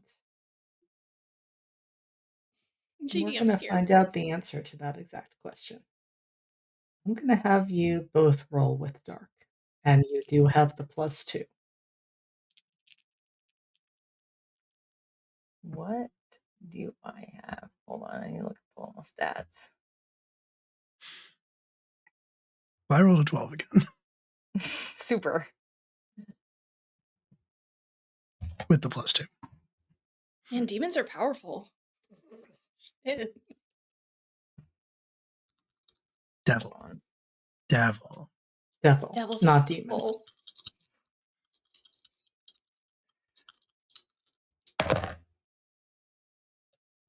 I rolled a 10. And Will, what was your total? 12.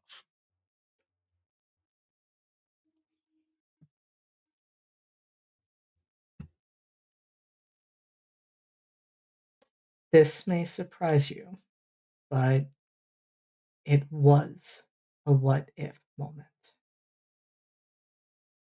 Because, Abigail, you are poised to act on the desires, the wants, the fact that multiple people in this room want Carmen to be safe. And you feel that vision you just saw starting to come alive. You see Rem starting the ritual. And then you see, and only you see, the darkness pushing back against the light. And even though Rem is putting as much power as they can into this, in this immediate moment, Carmen's desire to not let go overrides this.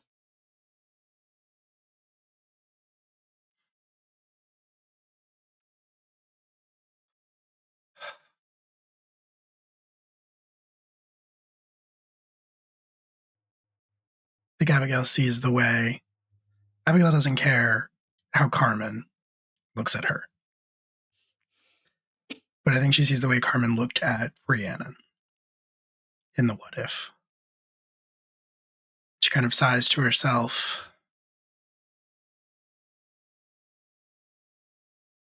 And her gaze flicks over to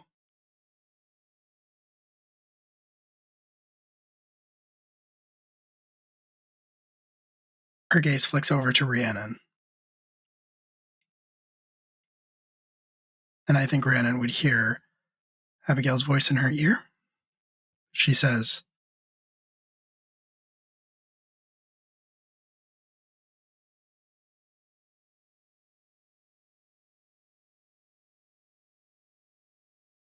"Is that what you really want?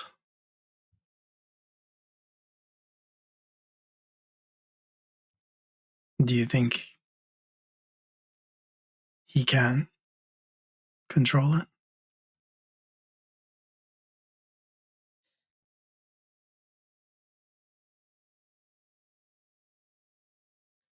could be done right now, right here, or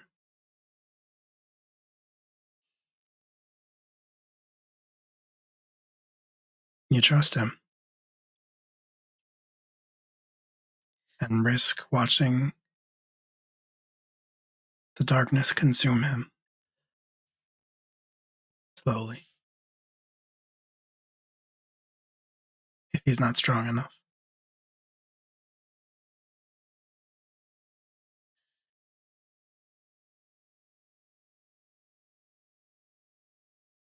I trust Carmen. It's the demon I don't trust.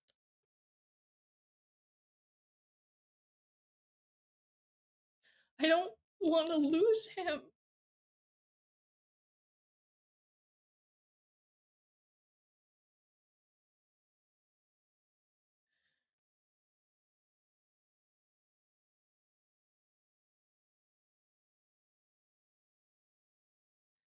He said you never would.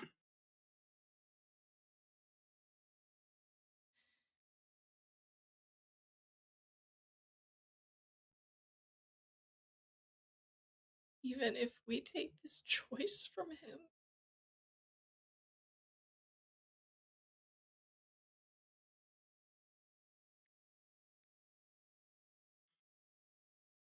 I was hoping that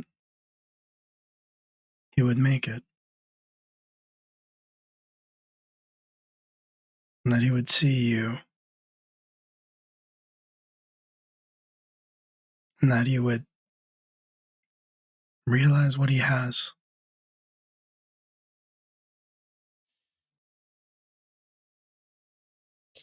And that he doesn't need anything else.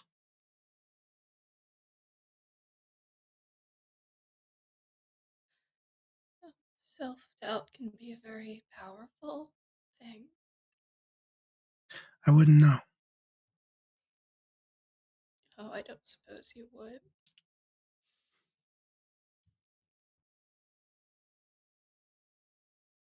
Granted just kind of kneels down by the circle. Just trying to be as close as she can. And they just say, Carmen,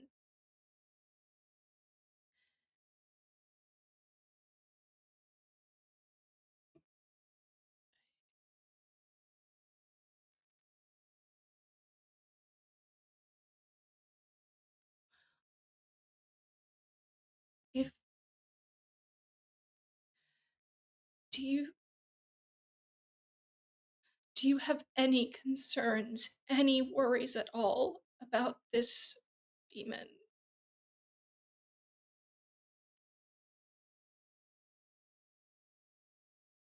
Do you have any doubts?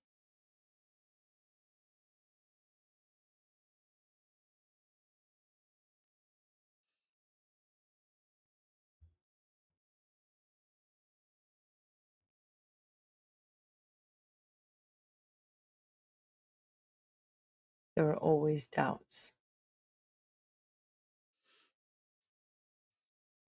But he has yet to show me any.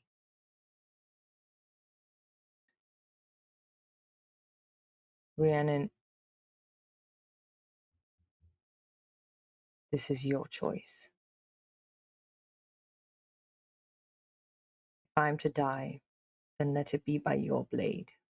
I'm not going to kill you. Why would you think I would kill you?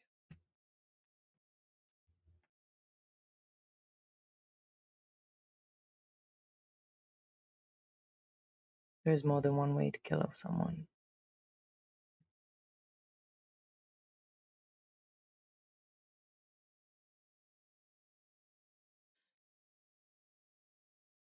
Carmen? You met the demon in that space in my terrace, right? We did not meet there. Was he ever around it? Do you know?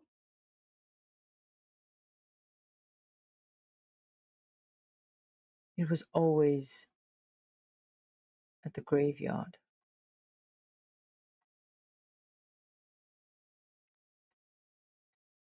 The place that hole in the garden is how we would speak. He was never there, not as far as I could tell. You would speak through it. Do you know if he helped or was aware of my father coming through there?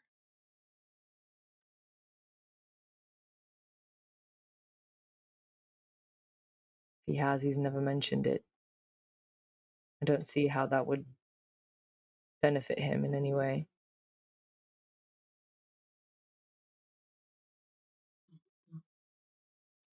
Can you ask him to be sure? Not right now. Perhaps not ever.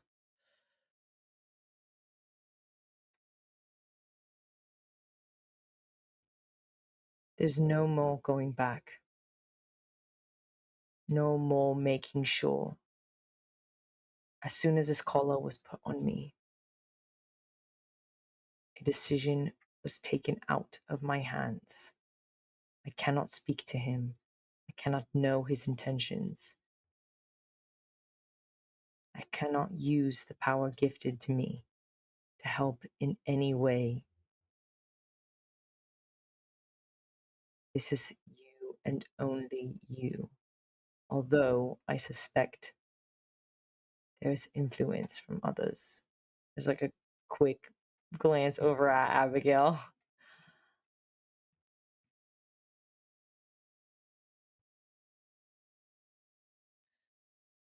The moment I found out about the demon, I wanted to disconnect him from you. It wasn't any influence from Abigail.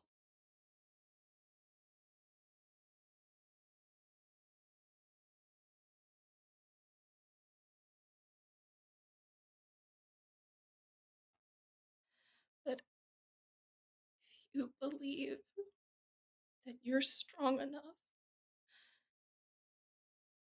to control him, to keep him from hurting you or using you to hurt others, I trust you.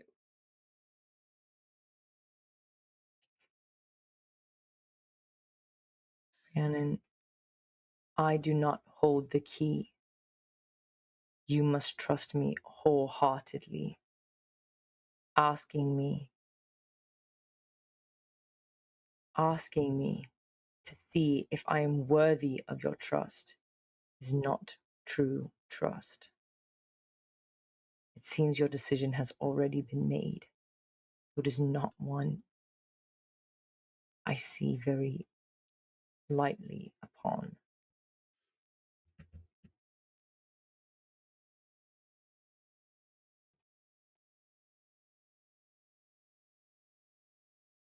I do not wish to beg from you. I don't want you to beg me.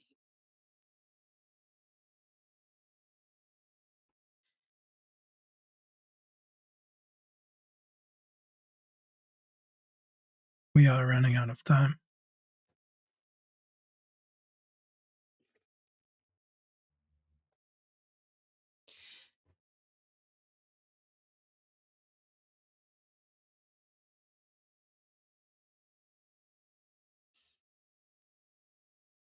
This is what it means, Rhiannon. To be human. You cannot Choice. speak for her.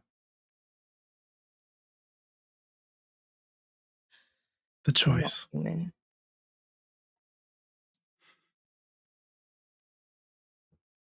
From Carmen. You would be surprised.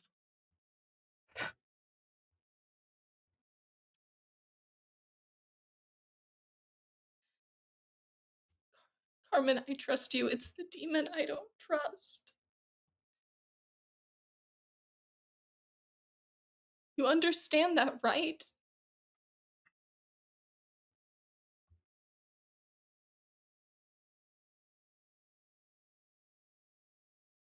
Make your decision, Rhiannon.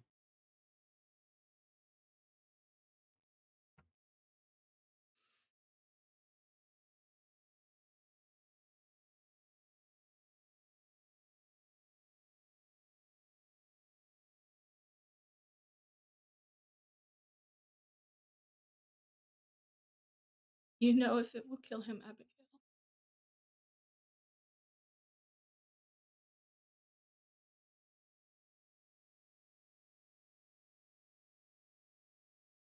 Carmen Deloso will live.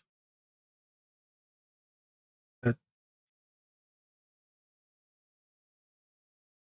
there are many ways you can take someone's life.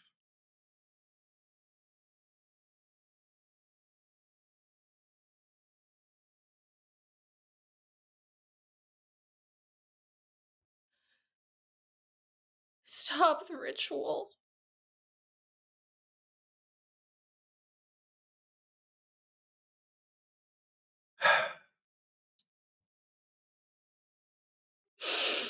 Abigail will give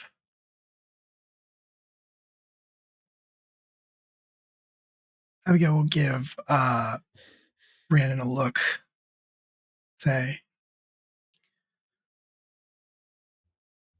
this is going to suck. And then I think she is basically going to leap on Dorian and put her hand on his forehead and try to channel enough hellfire in there to send him away. Oh no. Temporarily. Incredible.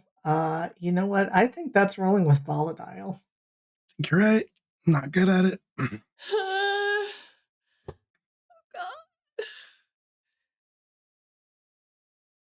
Could we say that I rolled a 10 before and I could spend my 2 forward on this? Oh no. Absolutely not. Fair.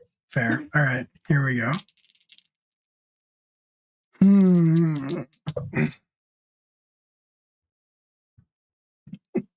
Oh no.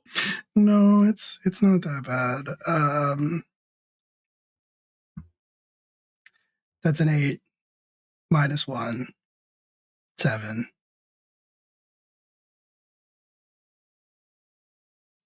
Does a string on Dorian count as a string on Rem? It does not in this instance. Well, 7 it is. Okay.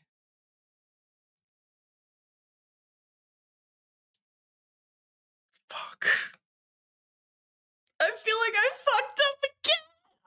It just keeps taking hands. No, I was just reading Lash Out physically. Yep. Ugh. Can I... You cannot assist. No, Do I I have to wasn't gonna pick one ask of if I these? could assist. I was gonna ask if I could gaze into the abyss to try to figure out what the demon wants from Carmen. You can certainly do We try. that. We're gonna deal though with Abigail and Rem. Rhiannon probably just fucked up everything because that's what they're good at.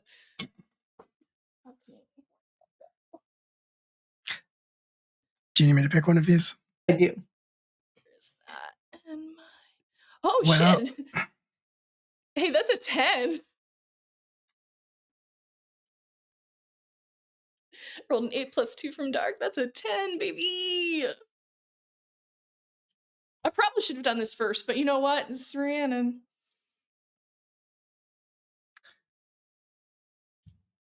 I think they learned something about my true nature and gain a string on me. Incredible. Ooh. And I have a thought about what that might be, unless you have something in mind.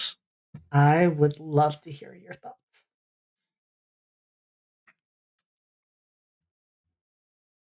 I think in that moment, the angel learns Abigail's most closely guarded secret, which is that she is a devil with a soul.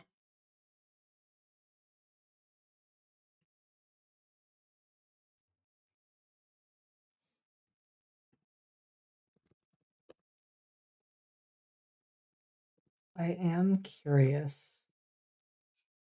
as Abigail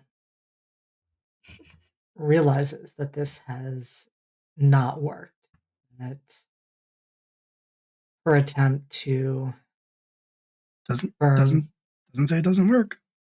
Just says they learned something about my true nature. that Get a is string true. on me. That is true. It's a mixed success.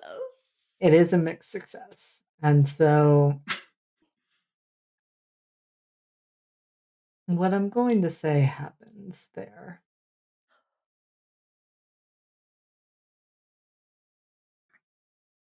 You leap on Dorian.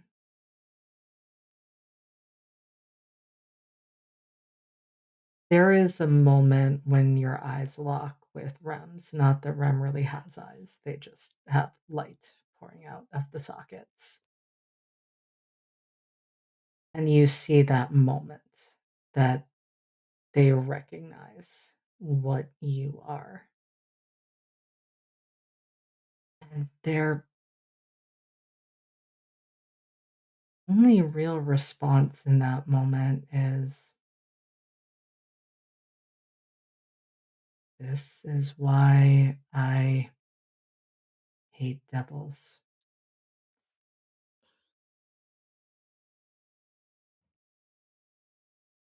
I would have stopped. But you always need to take the choice away.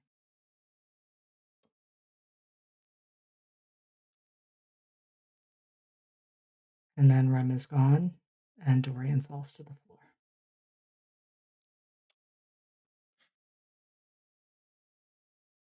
In that same moment, though, the circle is disrupted.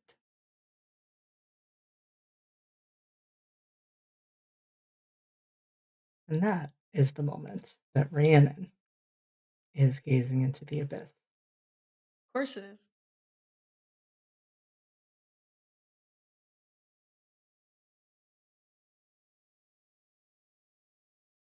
Rhiannon, you're staring at Carmen in the circle with the collar still around their neck.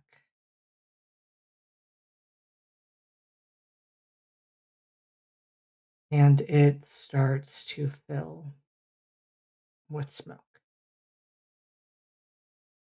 obscuring him from view, which is terrifying because that is a potential outcome. But it's not that you would know this. It's not the smoke that Abigail saw. That was a very light colored smoke. This is black. And you see a hand reach out and press against the circle. And then a face appears. And it is not the demonic face you might expect. It is a young man. No real notable features. Blonde hair, blue eyes. And he just stares at you.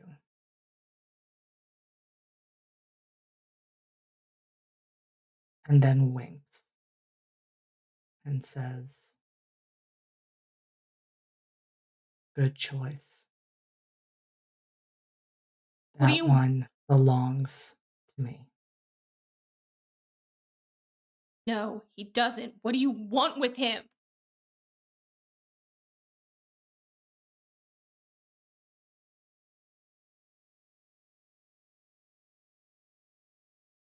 Carmen Deloso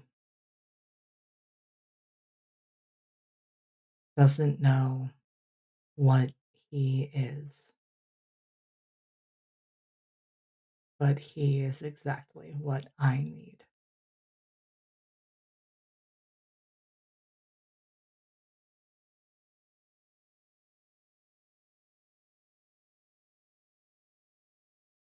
And what exactly is it that you need?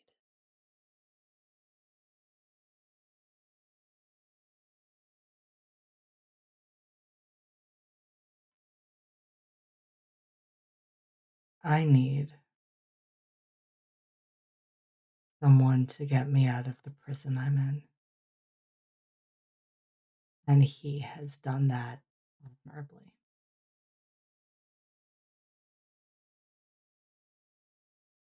And the hand withdraws, and the smoke clears. And there is just Carmen standing there, collar on his neck. Containment circle now disrupted, but it doesn't seem to have had any effects. At least there's nothing Carmen's doing.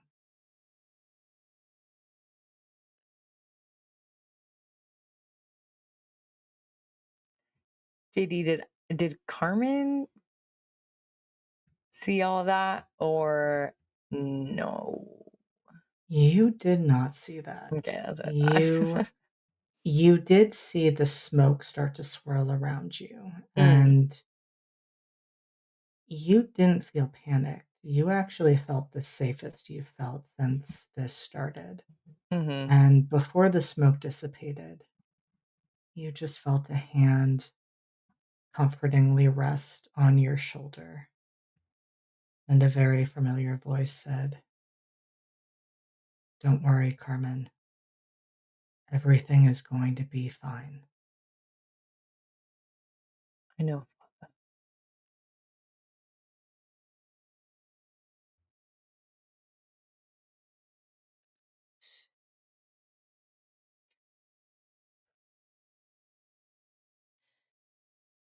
He's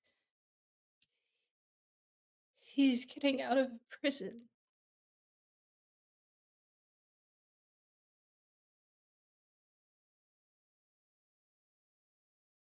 Can Carmen move?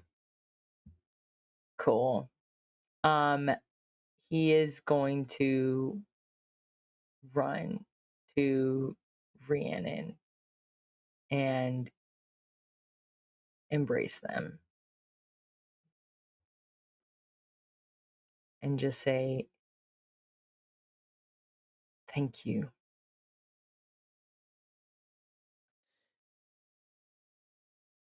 for trusting me.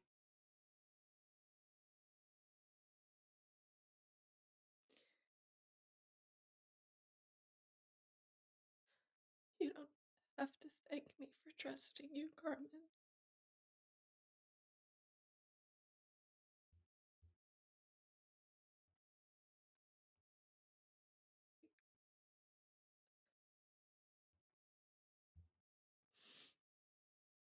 I'm so sorry. I'm sorry I lied to you. I'm sorry I've kept this a secret. I thought it would be better for you to not know, since it's painful. I won't keep anything from you. Not again. Do you promise?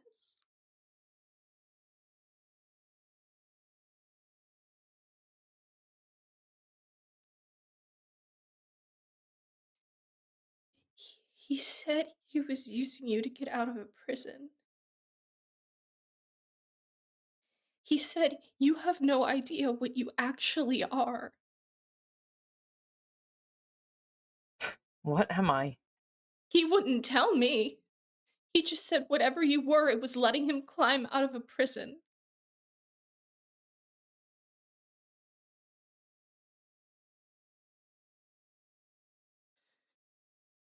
Oh, something I can look into. It's something I promise I will try to figure this out. But first, can we take this collar off me, please? Seneschal.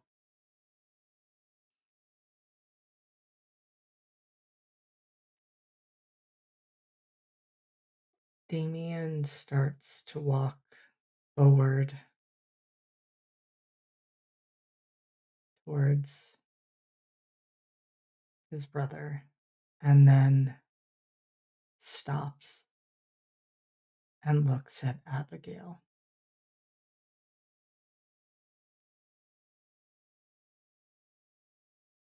You told me that this was necessary. You told me that Carmen was dangerous, that they threatened you, that he was going to hurt people, and now what? We've done all of this for nothing? I've broken my brother's trust for nothing? You chose to trust a devil over your own brother. Carmen, I don't think your brother's wrong about being concerned about that demon. And I told her to stop it, Damien. If you want to direct your anger at anyone, perhaps you should direct it at me. No. You're not at fault here. This was your decision, but it was not your decision to put me in this prison. Done everything out of order.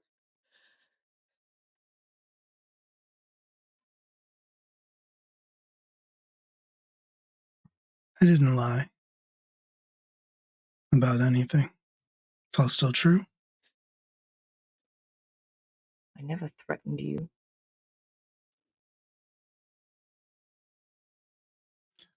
How quickly we forget. We've already spoken about the night we first met, Carmen. A rude comment is not a threat. But if it's a threat you'd like, then I'll make it clear.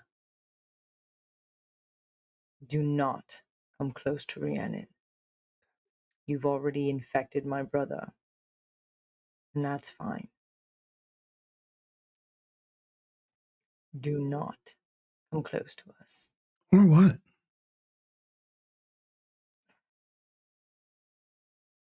What will you do, Carmen Deloso? I'll figure it out. That would be a first. Okay. Everyone's very tense right now, and that's understandable. This isn't helping anything. All right. We should go. But first, the keys. Get this off of me. There are no keys, Carmen. And Damien snaps his fingers, and the collar falls off onto the floor. Carmen takes it with him.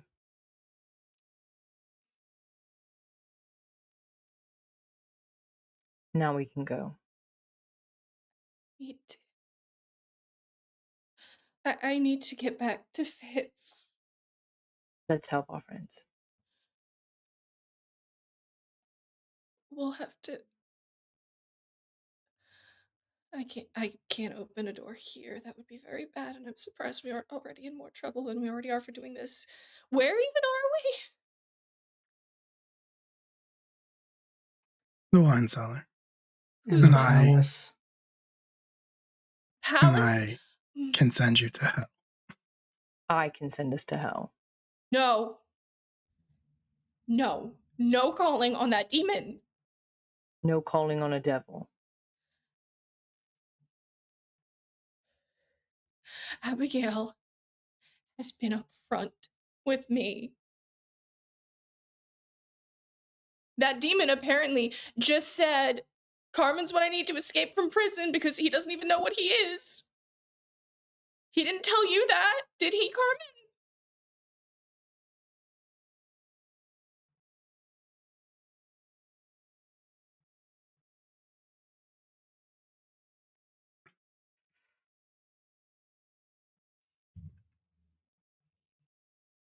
How is he moving around if he's imprisoned?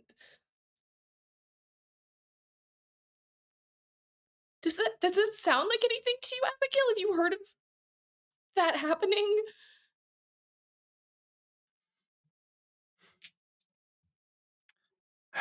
JD, Yep. I heard about that.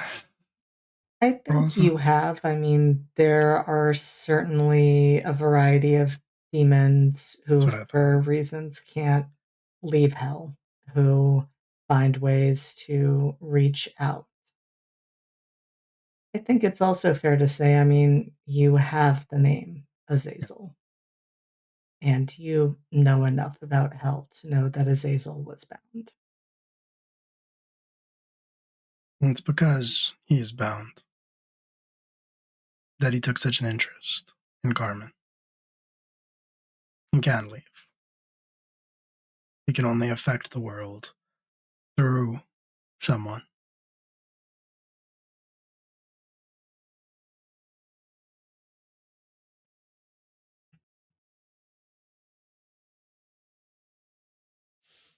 I am sorry for making such a mess of your time, Abigail.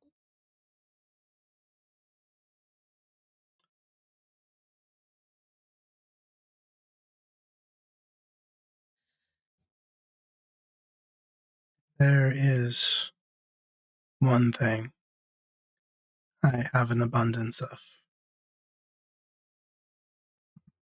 It is time.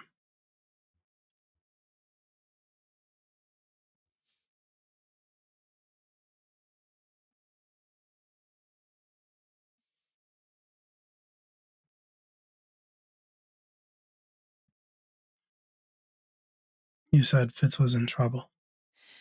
Yes, he's fighting his sister at the moment, and I had a vision of him possibly dying. I don't know if that's going to happen or is happening, but we should go and then we could try to sort this out. I'm sorry. Don't apologize. Maybe I just damned him. I don't know, but I couldn't do to him what my father did to me. Abigail puts a hand on Rhiannon's arm. Nah, I smacked that away. Min-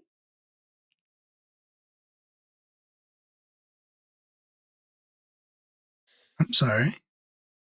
Do you have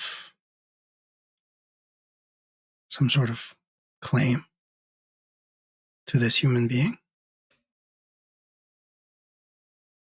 No. I do try to protect her. You've done more than try, Carmen. You've succeeded.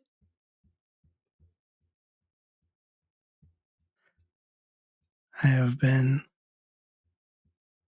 in a circle just like this one before.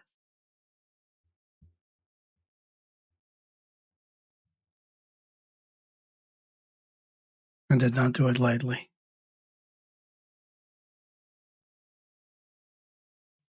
It's a funny thing about situations like these.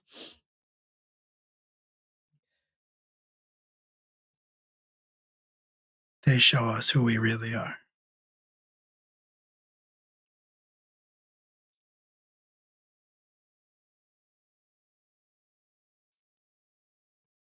You do.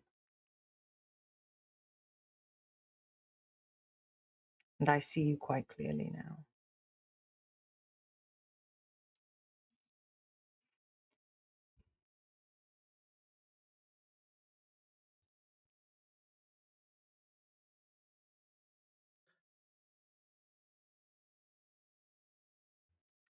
You have places to be.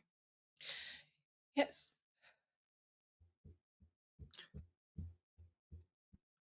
Abigail will snap her fingers and open a way back to hell. But in the process, I think Rhiannon would hear her voice in her ear. She says,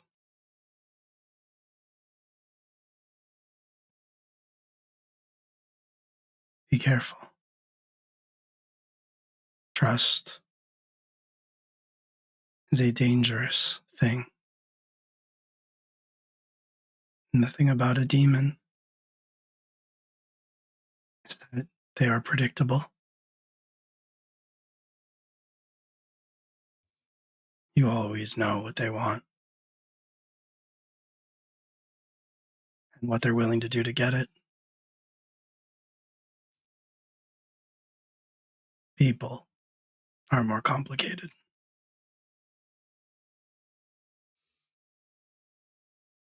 I will keep that in mind. Thank you. You always have a place with me if you need somewhere to go.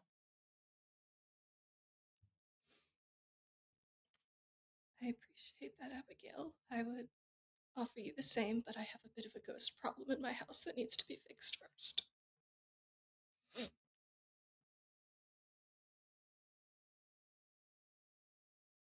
But once it is,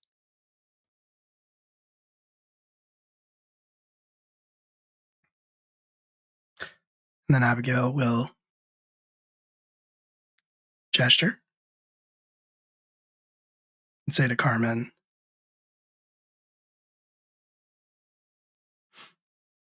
"Well, something I've always wanted to say to you." Then she'll gesture to the portal and she'll say, "Go to hell."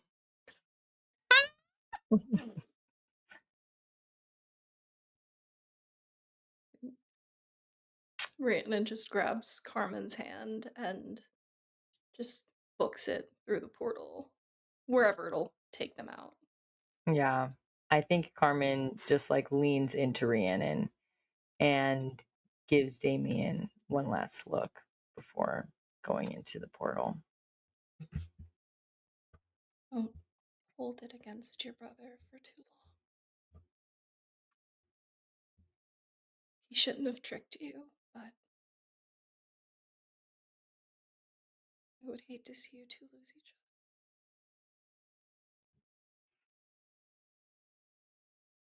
Be angry while you are angry, and once it is swept through, maybe talk to him. If we speak, it will not be as brothers.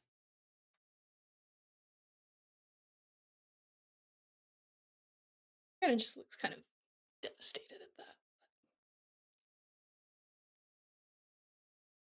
And so the two of you descend back into hell, leaving Abigail with Damien, who I think at this point has just taken a seat on the floor and has his head in his hands.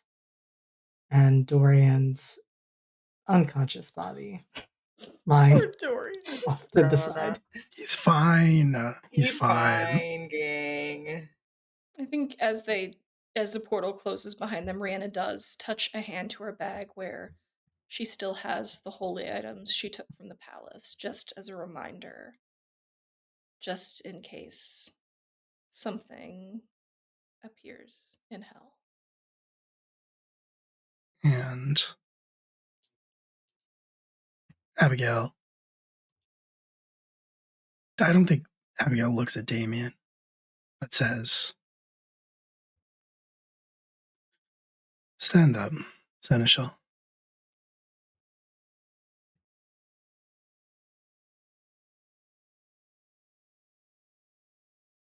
And Damien does. He is also not looking at her.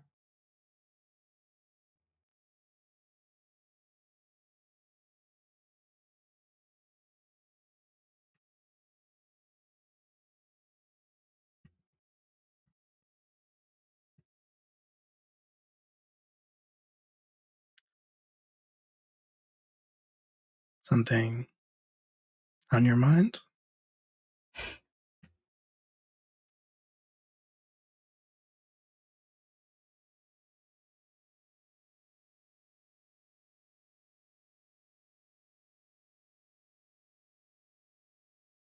Just the words we always would say to each other until it burns.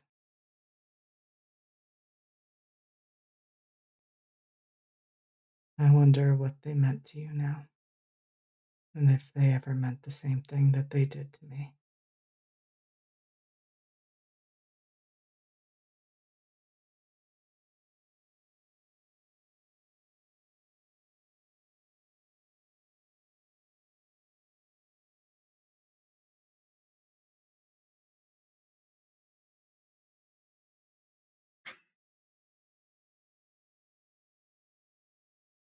Don't.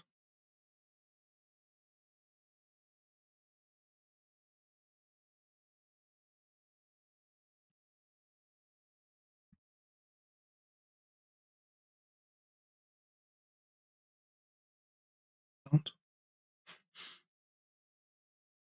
Don't what, Abigail?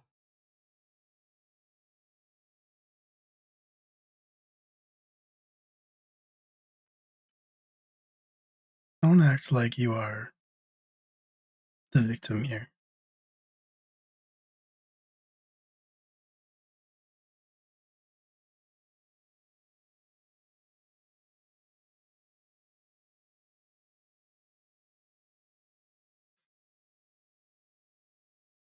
What precisely do you mean by that?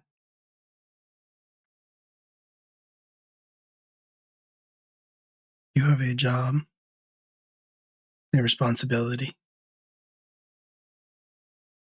that you performed tonight. Not successfully, but through no fault of your own. And I gave you exactly what you wanted.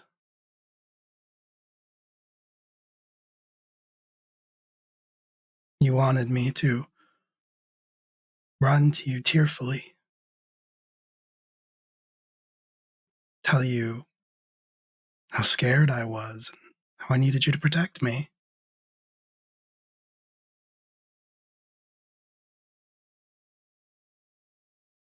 So the least you can do is say thank you.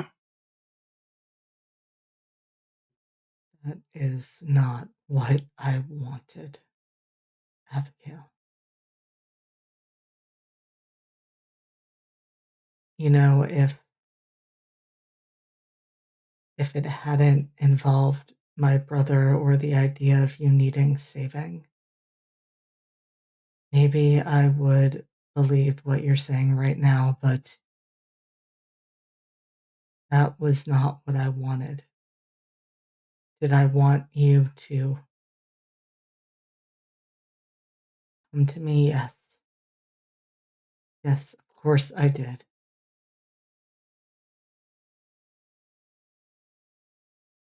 But not like that. Not scared and in pain.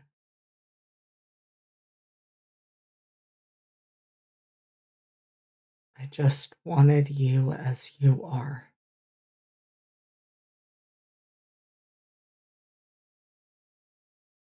That's all I've ever wanted.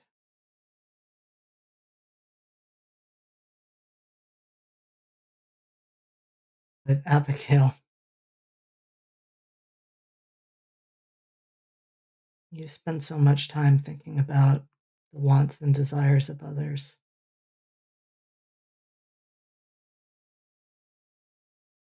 I wonder when you consider your own.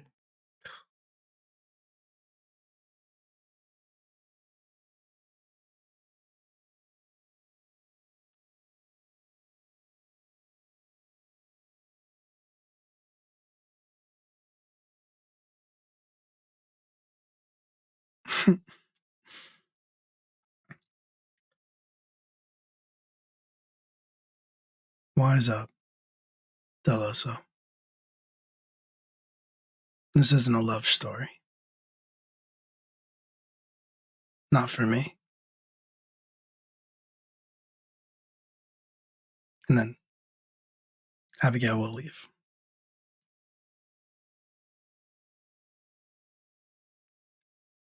Damien will not make any attempt to follow her.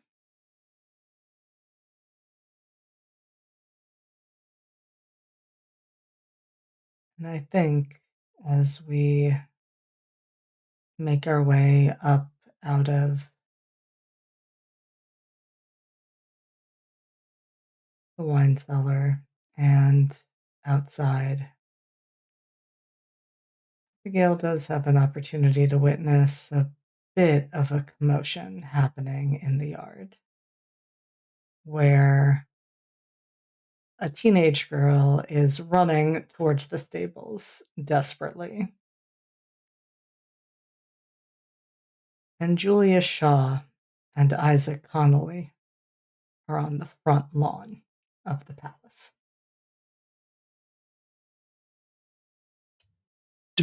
Doing what? In the moment that you witness them, sprawled out on the grass together. Okay. Does Abigail have any observations on that?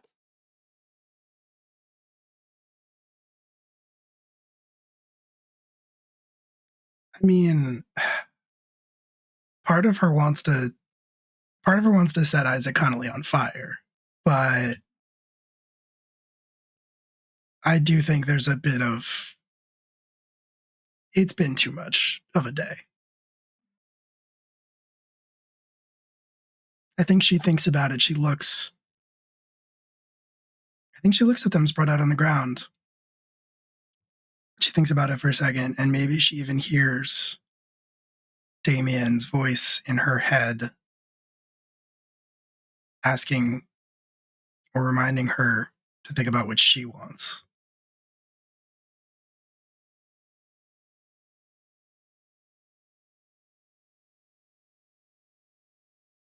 But I think she dismisses that pretty quickly.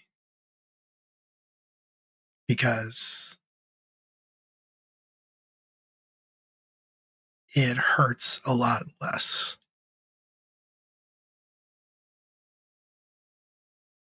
And there's no one else around to ask her for anything.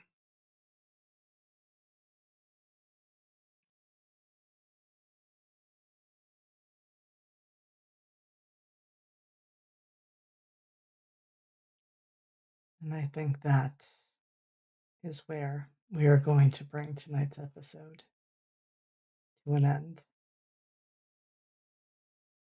On that absolutely heartbreaking note. Rhiannon just keeps fucking up. What do you mean? You made the right choice. She trusts Carmen. That's not the thing that's. Hey, JD, didn't Douglas make a comment about that place we were at being disgraced or something? Mm-hmm. Is that bitch's house?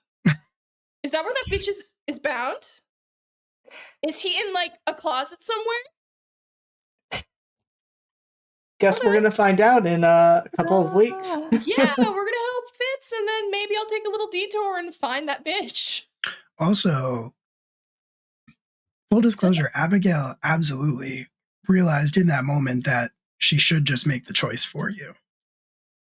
She chose not to because she's going through some stuff. Yeah. But in that moment, she was like, I should do this. And then she didn't. I should kill this guy. Like, you weren't going to die. You weren't going to die.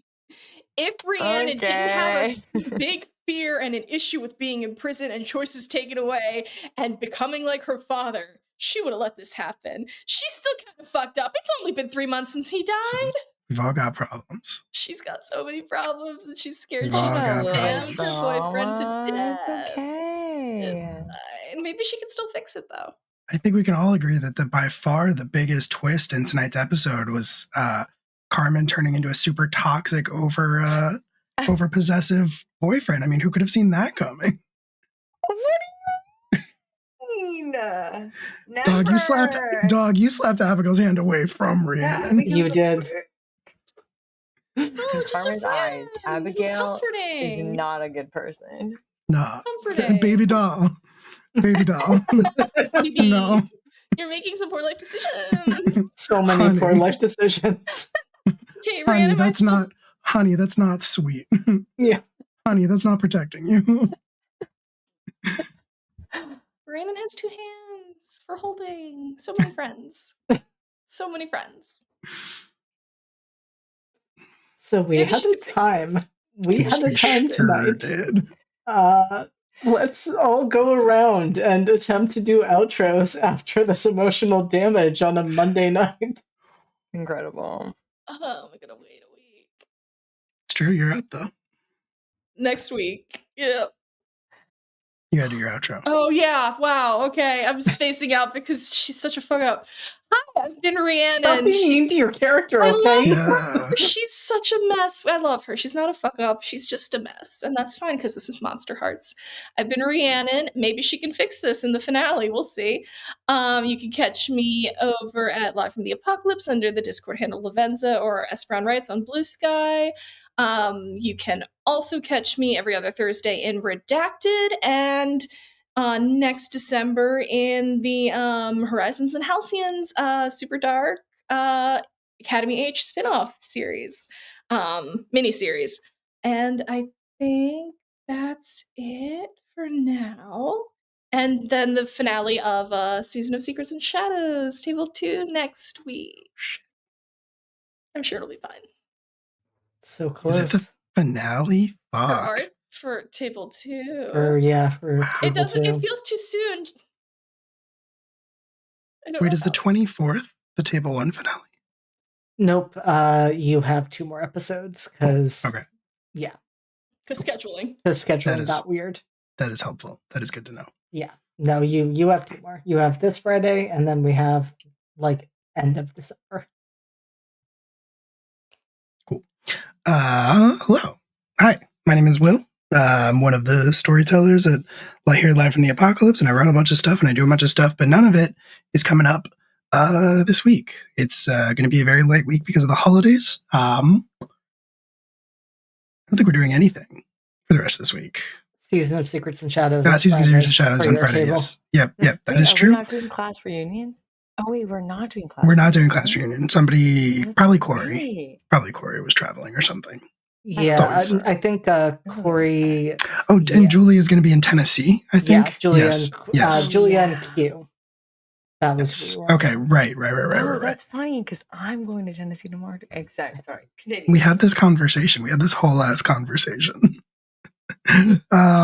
Yeah. Tonight I was Miss Abigail Donatelli, who is going through some stuff. Has been for a minute. The cracks are starting to show, but we're hanging in there. We're doing great. Yeah. Otherwise, I'm going to be at PAX Unplugged, running a bunch of stuff for Games on Demand, room 107. Friday, Saturday, Sunday, running either a Masks early 2000s stoner comedy game called Infinity Stoned, or Girl by Moonlight on a Sea of Stars game called God Complex, where people are piloting the corpses of dead gods to fight Void Kaiju, which is very cool. And it's going to be a lot of fun. And if you're at PAX Unplugged, I guess come check it out. Otherwise, I'm on social media, mostly just Instagram and Threads at a Will M Scream. I guess more information about PAX there if you want to find it. But that's it for me. I think that's the stuff. Academy H is a podcast. There should be an episode out in the next couple of days that was supposed to be out on Sunday. And then there will be another episode the following Sunday. We have a guest star. It's very good right now. We're in the middle of an arc.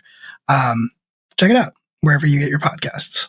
And we're finishing up the season 1 finale this coming Sunday. We are. That's another thing that's happening this Sunday, the end of season 1 of Academy Age, which is actually a very big deal. Don't let the fact that I forgot about it fool you. It's a very big deal. Check it out Sunday night. It's going to be a very good time. Hey, what's up? Hi, Rav. I played your toxic gamer boyfriend tonight. Carmen. What's going on? No class reunion tomorrow, but usually I'm in that as well. Hold on, look at my list. On non-other Tuesdays, wait, not tomorrow, other Tuesdays, I'm in I'm in Cold Iron, which is a really fun Changeling the Lost game with alternate universe Soviet Russia. Pretty cool, all normal and cool there. What else do I have? Do this in a couple of Fridays. Very nervous about what's gonna happen. But you know what? Things are going uphill, okay? Wait. They're actually going Things are downhill going right now. Wait. That's what I Literally, meant. we're in hell. Things are going up, but we're going to hell. So yeah, it's all good. It's gonna be fine. And then every other Thursday, I'm in Redacted. With JD runs that as well. Homebrew, a psychological thriller. Things have happened that I'm not caught up yet because life. So I've missed some things. You might wanna be. Yeah, I'm watching it now, but yeah, crazy stuff's going on with that. So yeah, go watch that. And then I will also be in the other episode, Ward H. Yeah, what is it called? December 13th. Yes, Horizons and Halcyons. there Ward we go. H. I know it was Halcyon something, but yes, Horizons and Halcyons, Ward H. What's up? Come hang out. Is that it? I think that's it. Probably. Oh wait, I'll also be at PAX Unplugged, so come say hi. Come find me. It's true.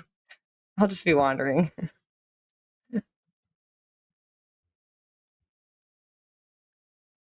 And hello, I have been your storyteller. I am JD. I do way too many things. Pretty much like 90% of the things that have been mentioned, I have some hand in doing something.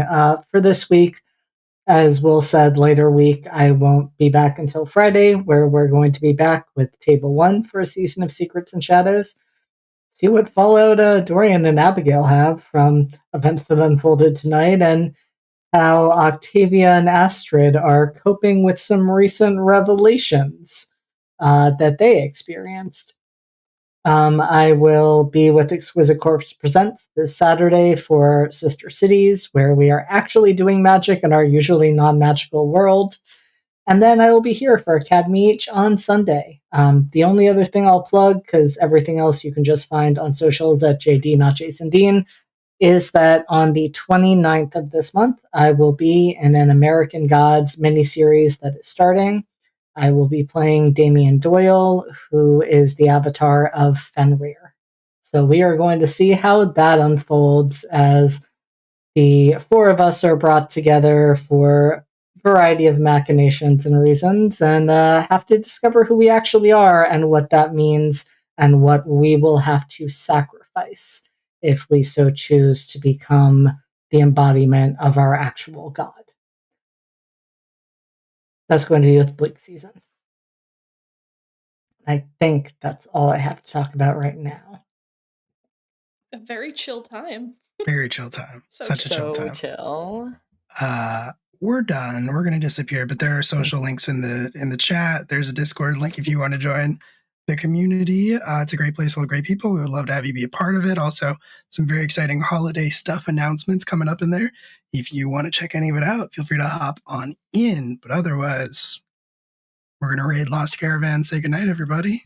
Good night, everybody.